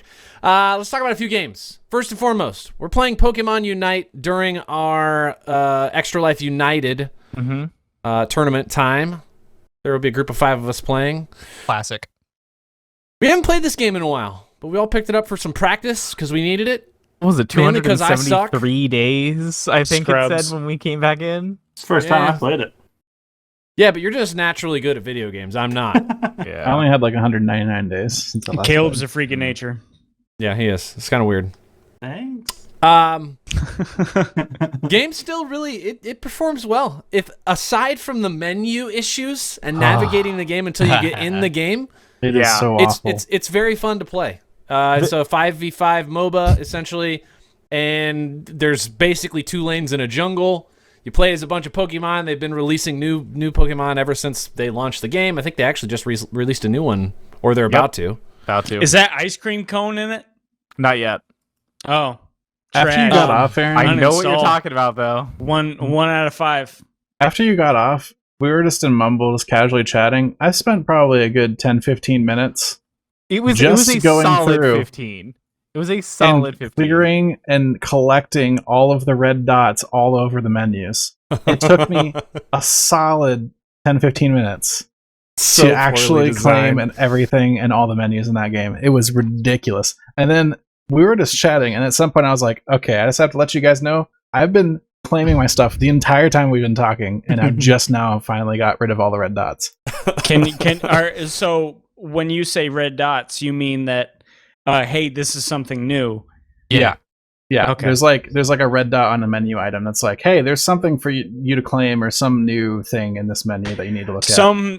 There really needs to be an option for people that are like, hey, we got a codex in our game. It's like, fuck off. It's just so like a mute button. It's so amazing how there's like 18 different menus in menus. Like the UI of that game is just awful poor. Until you get into a game, and then it's just like, wow, this is simplistic and a lot of fun. Not only is it awful, but it runs really poorly in the menu screens. Yeah. But then you get into the game and it's seconds to load between screens.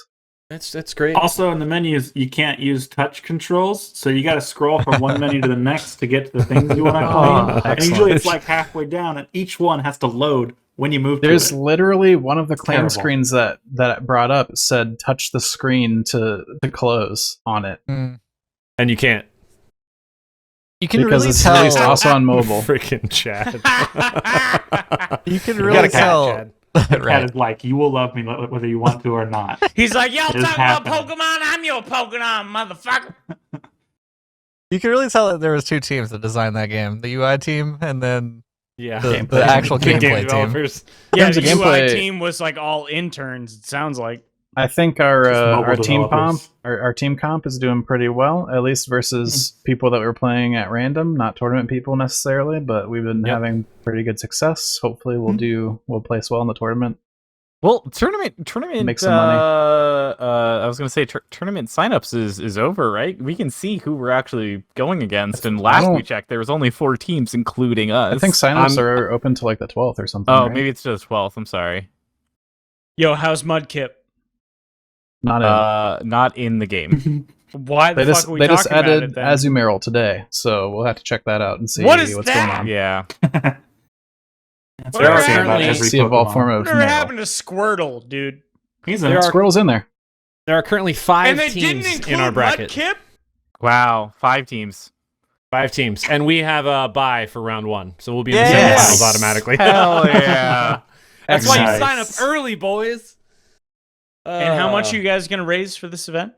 Well, it depends on what we win. I mean, the winnings are actually pretty big. 4K is first place. 4K is first place, but we don't know, since there's not going to be, what is it? Because they pay out all the way to 32 or 16 or something like that. And 16, there's 16, and there's not 16 teams. So the question is, are they going to take that money and consolidate it and move it up to the other people that are playing? Or are they going to break it down that, like, first place is the MVP on the winning team, and then second place is somebody else on the winning team, and I could definitely see them just keeping the same rewards, and then they just put the rest into the charity pool anyways. Yeah. So we'll see there's how 5 they teams do it. right now. And Yeah, we 5 get a teams. bye. Get a bye. So we're guaranteed at least $1,200, I guess. Just for signing up. Just for showing up, buddy. Just for showing up. Fuck yeah. Oh man. Since we're on we'll the play topic some of that. of the tournaments, I did tell 2 of my buddies that are both Onyx to sign up underneath the horizon and for the tournament. So Hell yeah. Nice. Heck yeah. So if we don't, none of us gets to the first place. Maybe one of them do, you know? Yeah, So can they teach me how to Onyx? Are you essentially like Ivan Dragoing this tournament? Oh, of course. That's a Rocky 4 reference. We will break you. Setting it all up. I don't know. I think that we've got a very good comp for Pokemon Unite, and I feel very solidly that we're going to actually win against some of these people, especially since some of them seem to be just teams made of like, oh hey, like I'm just, I'm around. Does anyone else know how to play this game? Like I would love to join in, and like it's like we will crush those people, and I'm not gonna feel bad at all about it. I only have one High question. expectations. Yeah. Do you guys feel united? Oh, I'm feeling united. Shoot. I'm feeling like I am part of the horizon. That's not the answer that I wanted. We're united until we lose, and then it I all want my falls boys apart. to win. Wow. Other games in Games World we got to talk about. Stolen Realm is a 1 to 6 player turn-based strategy meets action RPG / dungeon crawler looter game based on Is it hexes. roguelike? No. No. Are you So sure? that's the only thing that's missing. Yeah. Yeah. It's not roguelike, but it does have the map from Like What's the- Hades or Slay the Spire. Slay the Spire. Oh. It has the Slay the Spire map where you choose if you're going to go to an event or a battle or whatever, and then those branch off. But there is like acts and a story There was a story. like wrapped around that. Yeah, remember when we Allegedly. skipped Not the opening interested. cutscene? Oh, yeah, right. The opening cutscene that My I mistake. didn't ever see. Yeah. No one saw it. It's a cool game. 1 to 6 players. Caleb backed this like 37 years ago and then told Alex about it, gave it to him for free, and then the rest of us paid $20 to play with Alex. Aaron so was yeah. actually Aaron in was the real game. butthurt about that when he found out. Alex like, oh, let's play this game. I just found it at random. Like, you know, I mean, Okay. like, But it wasn't like that. I like independently found it through research when I was trying to figure out what 6-player co-op game we could play, and I came across that, and then I went to go look at it on Steam, and it was already in my library, and I was like, "Why is this game in my library?" And then I remembered when I looked, Aaron, and Caleb also At had least you didn't give your friend a free key, and they didn't even invite you to play. So there's that. I thought you had D&D, and then we were playing, and nobody was in the D&D channel, and I was like, "Oh, looks like Caleb doesn't have D&D tonight." Wow. what a jerk, Caleb. If I ever Wow. buy a game and give you a key, we're going to play together. I want you Hey. to know that. Thank you. Thank you. At least we discovered your names in the game. Yeah, right. That's great. Caleb, That I was really thought- cool. I also just to like roll it back, you know, just like roll it back like all the way. I got you After the Fall for Christmas because it was on your wish list. Did you ever get it? I don't think so. Oh, well, I don't own it. Wow. The different Juno. Man, I'm going to start putting my games on Yo, my wish Aaron. list. Holy crap. I you know, like you guys are easy because it's just like, hey, you got a wish list, Mm-hmm. buy a game. Key feature about this game, you can play up to 6 players, and it is turn-based combat, but it doesn't take forever to get back to your turn because you take your turn simultaneously with everybody else. Does that mean So you end it's up not interrupting each other a turn-based. lot? You do actually, well, yes and no. We ran into a couple instances. I was playing a healer, like exclusive sorcerer healer guy. Support. And a couple support. times, people would move, and I would be casting a heal at the spot they were at, and it would hit Walk the out of target it. spot, and they would be gone. Yeah. It That's what does I was worried require about. you to actually communicate a little bit. Like, I had to learn that every time we started a fight, Aaron was going to cast Bless because we were all in the AoE for it when we started. Yes. This, Why wouldn't this you? So Yeah. I should Get stop blessed. immediately running towards all the enemies because I was a tank and I wanted everybody to come attack me.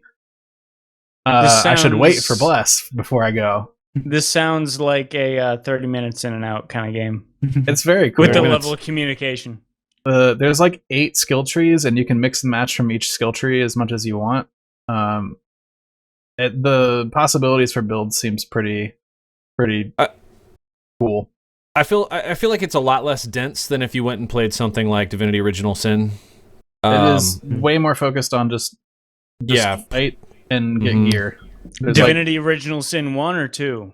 two. Either. there's like Oh. no Either. dialogue. There's no. No, I mean, there not is either. dialogue, but it's mostly just funny quips after you kill everybody. One time, a bear said, "Why would you do this?" as it died and Wow. flew off in the air. Brutal. Cool game. You guys should check it out. If you haven't played it yet, just go try it. You know, Steam's refund policy is great if you hate a game.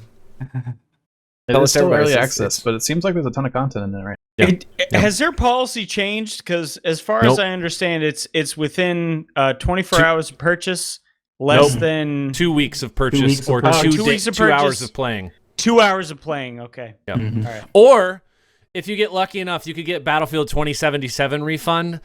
Or if you're me, you request a refund 9 times now, and you get denied every time.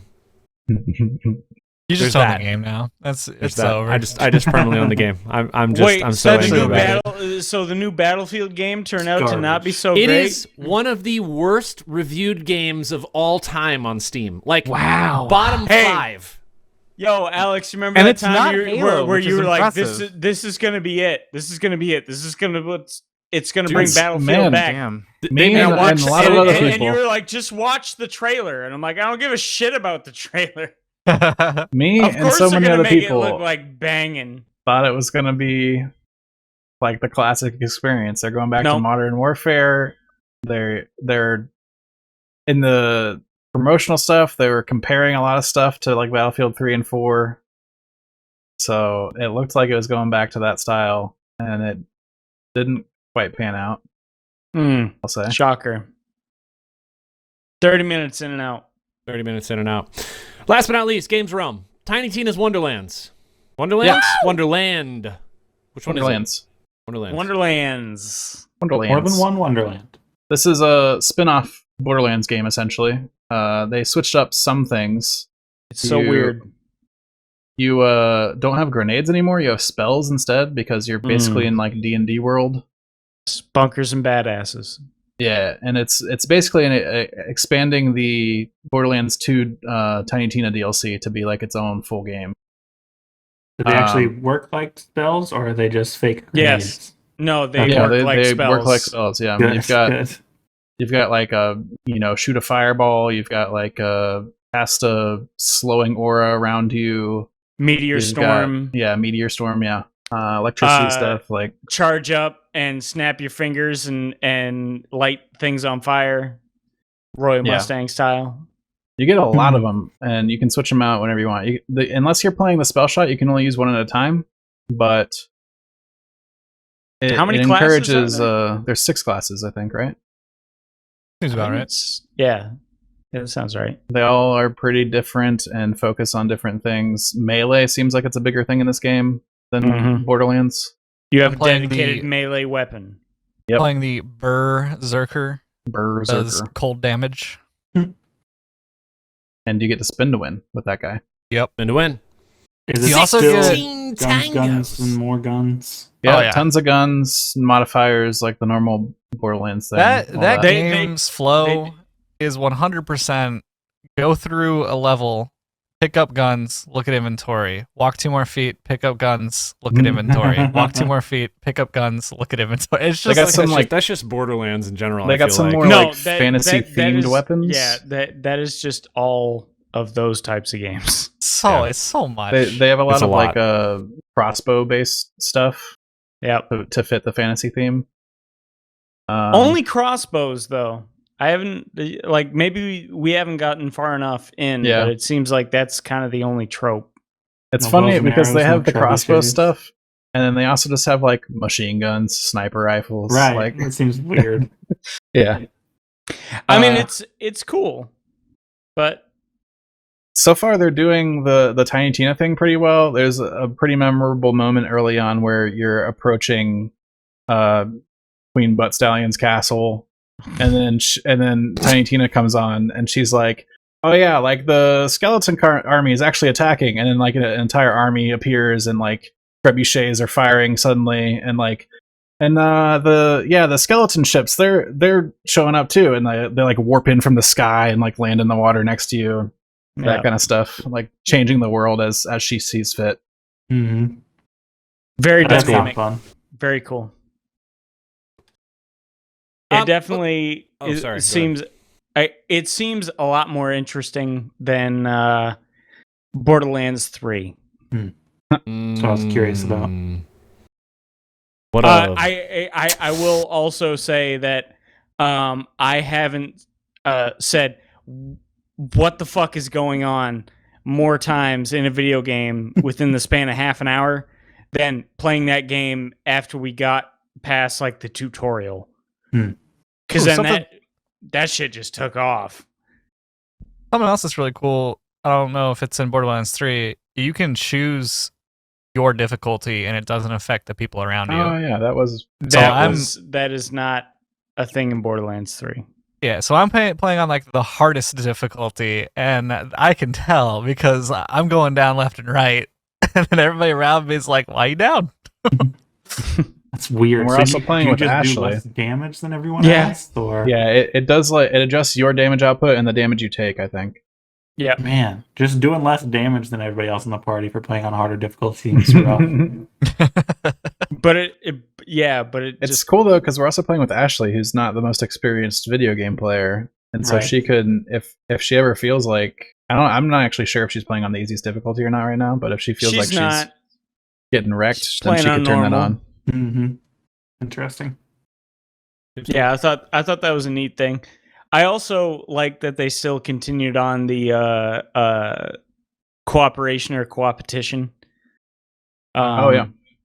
Dissertation as far as like, oh yep, enemy dies, he drops loot, everybody sees the same loot, or everybody gets their own loot, and then everyone kind of shares. Yeah, you can pick whether you get individual loot or not. I'm looking at Aaron. What are you talking about, Frank? What's wrong? Dude's Yeah, like I'm a friggin' like Hoover a- vacuum. Hey, I'm not like I used to be. All right, those are my Diablo days. I'm a little Those past those now. Yeah, I don't see Yeah, it. now you're in your Lost Ark days. Where I'm behind everybody all the time. Okay, let's talk about a few things in news realm. First and foremost, if you are in on the Wordle craze, which I know multiple of us in this group are, there are 3 things you need to know about that are outside of Wordle. If you're like, I've done my Wordle for the day, you should also do Hurdle, which is really cool. It's for audio. It's great. You skip a second, you listen to more of that song, skip another second, listen to more of that song, you got to guess what the song is. It's fun. It, like Wordle, has problems. Yeah, I mean, everything does. But it's really fun. It's like a nice, like, single song a day. Go check it out.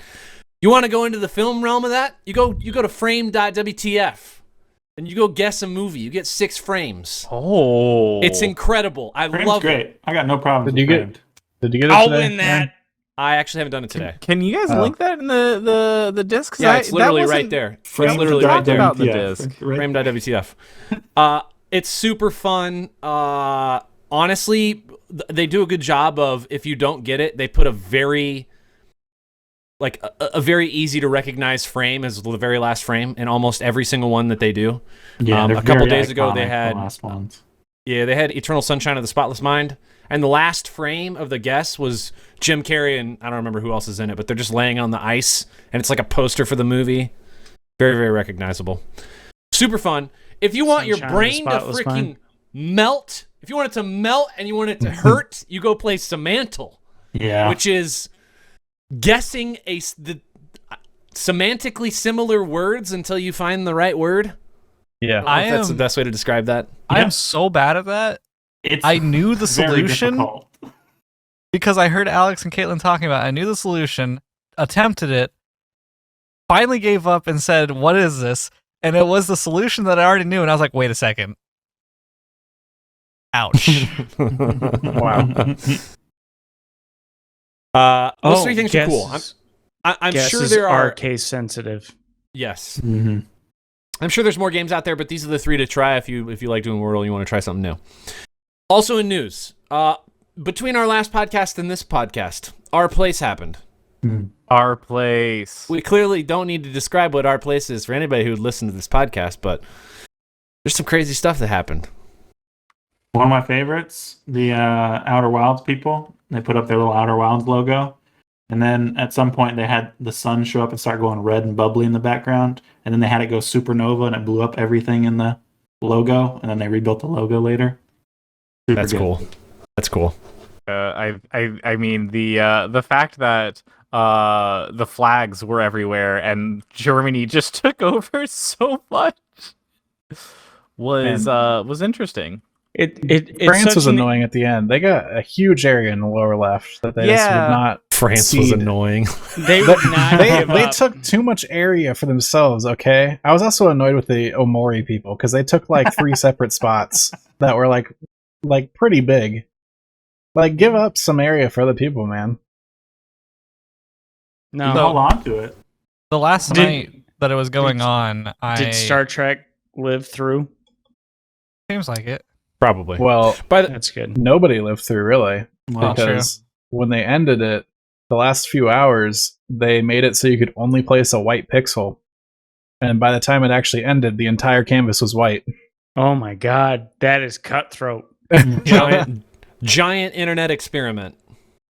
on the last night though, Alex and I started watching streamers, and they were in like just chatting, showing off the our place, and there's this whole storyline, this whole arc of XQC, and his logo appearing and people attacking it, and then him being like, you know what, we're the Abyss now.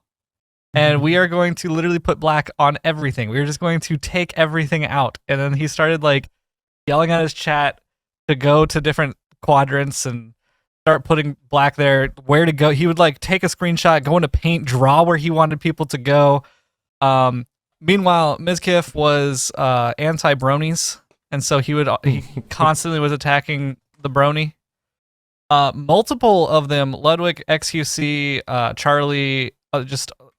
we're all complaining that there's scripts and bots happening everywhere, and so that's why like Germany's flag was always there, and like you can tell if you like throw a color there, or like just like an off shade of that color to where it's like not noticeable, and instantly it flicks to the proper color. So a lot of cool drama behind that too. It's funny, and it was alive for what, 2 weeks? No, Maybe it was less. It was only the 1st to the 4th. Right? Yeah. Wow, that was it. Yeah. Holy cow.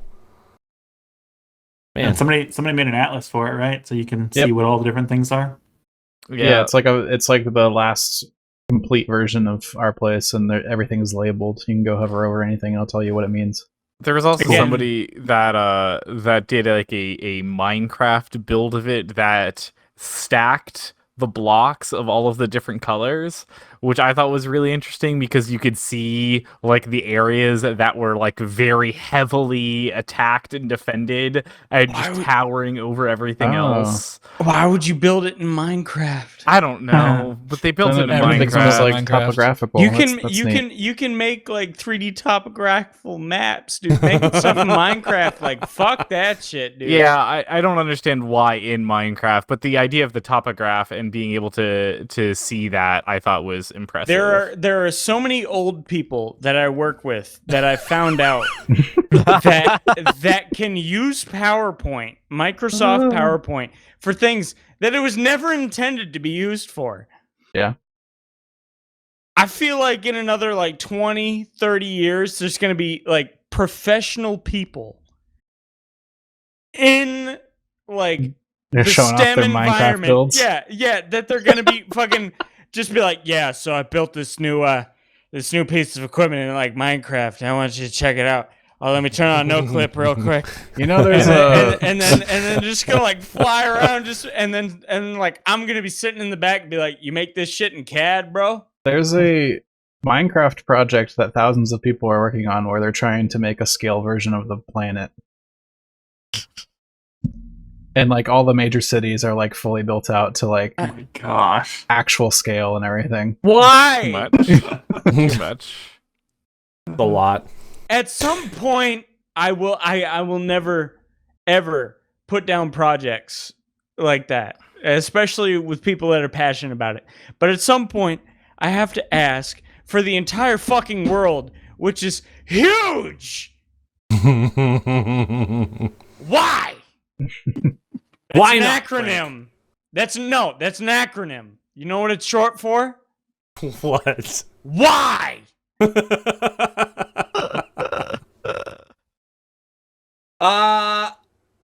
Last in Yeah, cool, Lost Ark. newsroom. So- Lost Ark, yeah. Lost Ark coming out with an update. So they are adding in the Glavier, or people are mad about it and they're calling it the Lance Master because why rename it? Gonna have 2 pole arms you can switch back and forth between. It's gonna be cool. They're adding South Vern, which is supposedly, from what I heard listening to a podcast, because I listened to a podcast on Lost Ark one day. It is the one island that pushed people to 1400. So we'll see some good 1400s here coming with the eye level. I don't know what that means. It's like light level. But Okay. it's, Very it's high. Lost No, Ark. I Very high. gotcha. I gotcha. At level like 50, you're around 250, and then you go through a quest, get your 302, and then you start increasing your eye level by honing. I almost said light level. Yeah, so they're coming out with South Vern. Ow, frick. Sorry, cat attack. They are also coming out later, not in the same patch, with the Destroyer, which is the fourth warrior class. So you'll have Gun Lancer, Berserker, Paladin, Destroyer, Giant Hammer. Looks kind of fun to play. I'm in. Yeah.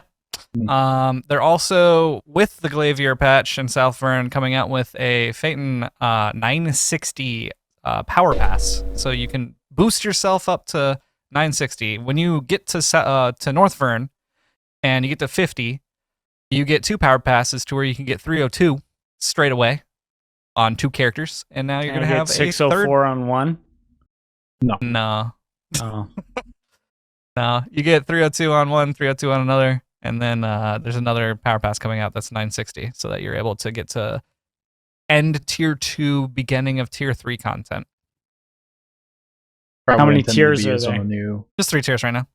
Oh. the new class, probably. Yeah, so you can. It's basically for like people who have started the game here, an EU, and they wanted the Lance Master as their main. Lance Master's coming out. Pop that Nice. 960 on them.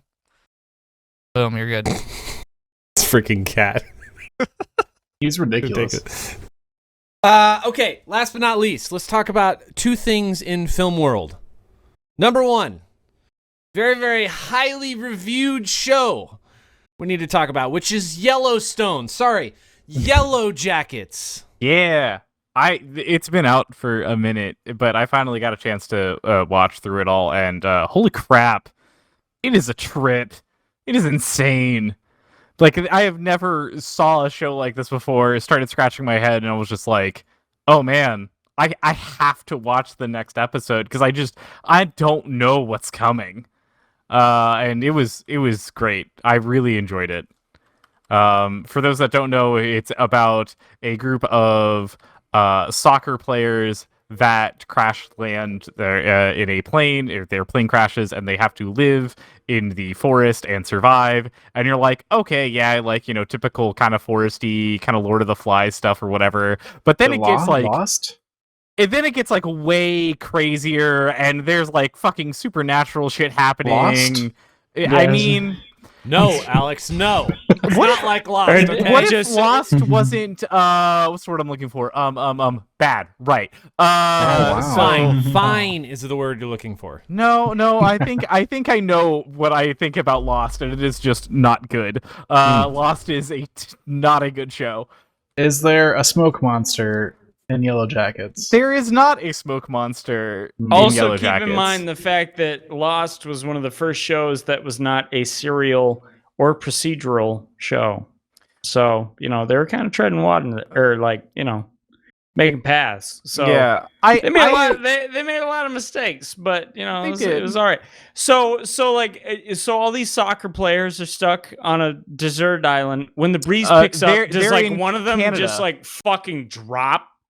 They're And, like, they're grab in their knee. Canada. They're like all of a sudden they're just like ah!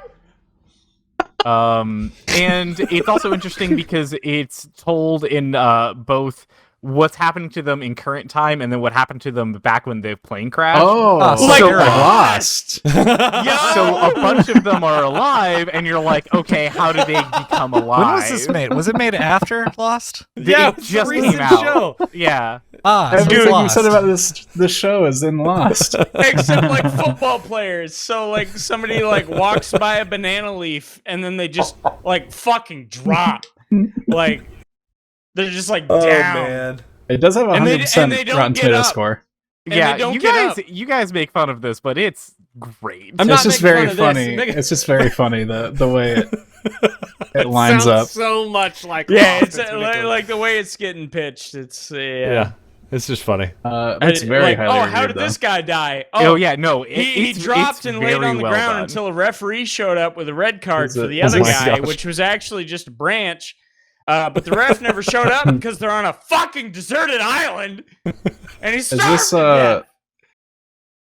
finished, or are they still doing seasons, or what?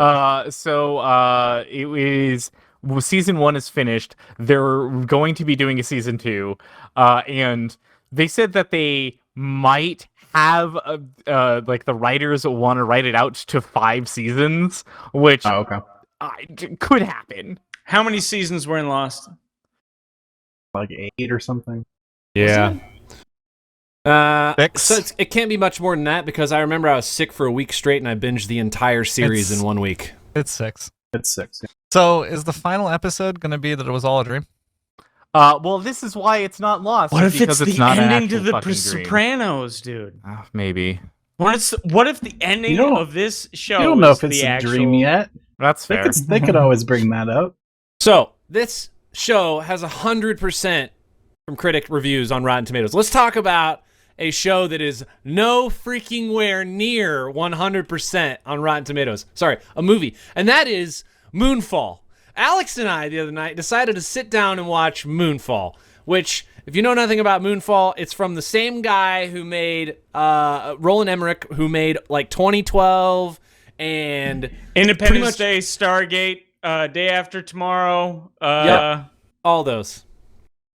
A lot of disaster movies. All right, it's like so disaster movie most god. of the time, he's making a disaster movie that's like, sure, this is like maybe within the realm of like some amount of possibility.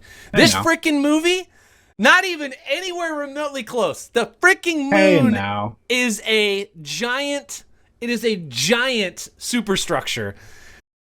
The movie is based off of the actual conspiracy theory that some people believe that the moon is hollow and a superstructure made by aliens. That's a Dyson sphere with a white dwarf right in the middle. That is the premise of this movie. This disaster movie, by the way. I'm fucking done. And I thought flat earthers were bad, man. Forgive me, any listeners that are flat earthers, but if you are a listener with, who believes that the earth is flat, don't believe that the earth is a hollow sphere. That's a really nice way. This movie has a 38% on Rotten Tomatoes, thank you. Yep. 38%. Hot damn, I'm in. 70% audience score, though. And that's how I feel about it. That's because... This movie was... I quite enjoyed this movie. First, it's a bad movie, let me say. It's terrible. It's I a B had a movie. blast. Would you call it a B movie? I guess. Do you But it like has a big jazz? budget, though. I don't care how big of a budget it has. The disaster is that the moon is falling to Earth, okay? Oh yeah, Wasn't we it- didn't even explain that. Wasn't Some there a alien movie force. with Kirsten Dunst where there was a celestial body falling towards Earth? I mean, there's a lot of celestial bodies falling towards Earth in cinema. But this one's the moon. I mean, celestial bodies, by definition, that does not mean interplanetary, nor intersolar, nor Oh my intergalactic. Wait, Hitchhikers. was it Armageddon? It's not Armageddon. Okay, wait, That's just like a comet, right? Or an asteroid, whatever the term An is. asteroid. I'm gonna get yelled at by Frank. It is an asteroid. This movie is about the moon coming down to Earth. And it does some wild stuff, let me tell you what. There's a scene of men trying to run to a helicopter, and they bounce like they're on the moon. They straight up, dude. Because the gravity's getting messed with. Because another thing happens where the moon's gravity increases by like 800 times or something. That's not how gravity works. They turn up the gravity. Look, Back me up on this. That's not how the- gravity works. I'll back you up on listen, that. the sentient thing that's inside of the hollow moon turns up the moon's gravity, okay? That's all you gotta... No, it's not a fucking volume knob that you can just be like, oh. And there's a scene where it like lifts the ocean up and like causes huge tsunamis. Dude, And it is Roland just some Emmerich wild needs to- stuff. Needs to retire. Okay. It is so No, cool. like We got to a point in the pinnacle- movie where I thought we were reaching the climax, like they were about to get to the solution, and then we paused for a snack break and a bathroom break, and we had an hour left in that movie still, and I was like, what is going to happen in this movie? This is insane. And then it goes places, man. It goes places. Let me tell you what. It is wild. Everybody Also, should watch Jake this movie. Gyllenhaal show Also, up. it has some of the best one-liners of any Oh, man. movie I have watched in the past False. decade. All right, False. listen. At one point, Halle Berry's character says, "The sands in the hourglass are dropping quickly," when they're in the middle of like the moon about to crash into the planet, and she's just talking about how they're like, She like dramatically turns to the other character and she's like, "The sands of the hourglass are dropping quickly." I'm like, wow, okay. Actually, like most of her dialogue was god awful. It's I don't know so who bad. wrote her character. Suddenly, in 2022, people discover Halle Berry is a terrible actress. I don't know if she's bad. It seemed like her writing was bad. Yo, you ever seen Catwoman? Swordfish? Yeah. Like, there was redeeming qualities of Halle Berry and Swordfish, but it sure as hell was not her Oscar-worthy performance. Can't say the same for Hugh Jackman either. Or John Travolta. In this LA Times review of the movie, the guy says, "I suspect that the science behind some of these developments is less than 100% sound." Yeah, you think? The sound is moving quicker.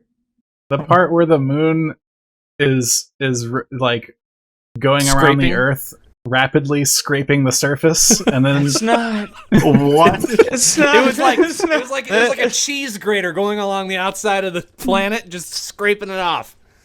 This reminds me of the part of H3H3 podcast where Trisha basically says, "You know, we have a problem. Why did people invent gravity?"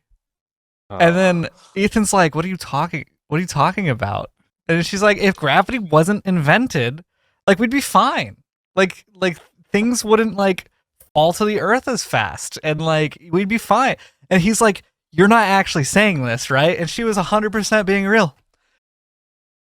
And so she made this movie, right? That's what I'm trying to say. She made this movie. No. That hurts a lot. No, dude. I'm sure they're Roland like, Emmerich "Do you want to needs get some sort of like retire. scientist consultant on this?" And Roland Emmerich was like, "Nah, I'm just gonna make something cool." Nah, I'm just gonna get Leonardo I'm for it. DiCaprio because he was in that Don't Look Up movie. I like Chad's theory where they get somebody involved in this movie that just like totally believes this is a possibility. They had the guys from like Behind the Curve, the Flat Earth documentary, at the very end of that documentary, and they're like, "All right, if the light goes through the center card and it hits right in the middle of the other card, then we know the Earth is flat." And they do it, and the light's towards the top, and they're like, "Just something's wrong with the experiment, guys. That's it. That totally explains it. It can be nothing else." Heavenly rays, dude. Oh my gosh, let's not Altering. even get into the heavenly rays. Oh. I nothing triggers me quicker than flat Heavenly earthers. However, in this absolutely wonderful podcast that we've been on for a hot minute, I didn't realize that there was another thing out there that could trigger me even quicker. I don't know if I've ever mentioned it. And that is a hollow moon. Dude. All of you people movie- are rubes. In the movie, the conspiracy And Rolex. theorist was like, "How do you not think that the moon was like made by something? It's exactly 400 times smaller Oh my and 400 god! times closer Somebody shoot than that the man. sun." Oh, Like, dude, the people only- are gonna watch this movie and think He was that's like- for real. He was I like, know they. "The only way eclipses work is because the moon is exactly 400 times smaller and 400 times closer to Earth than the sun. It's not Like how that's gravity not works. that's not a mistake." It's not a That's not how. All right. On that note, if you believe in flat Earth, just don't. If you believe in a hollow moon, Just don't. just don't. But you can go watch Moonfall. Get a good laugh. And if you do believe in it, I'll be at your doorstep. I believe in the I feel hollow like if you Earth. believe in flat Earth, you need to believe in the version that like there's the ice crest around the outskirts Yes. of the Earth. There's like And more continents. There's a tunnel that like at Antarctica that leads to the underground of Earth, and Hitler's down there with his Nazi pals, Oh, and they're about to they're regrouping. Yeah. And they're about to come out and take over Earth. Yeah. Iron Yeah. Sky is a documentary. Iron Sky is a documentary. Or Man in the High Castle. Whichever Man you in the wanna High do. Castle. That's right.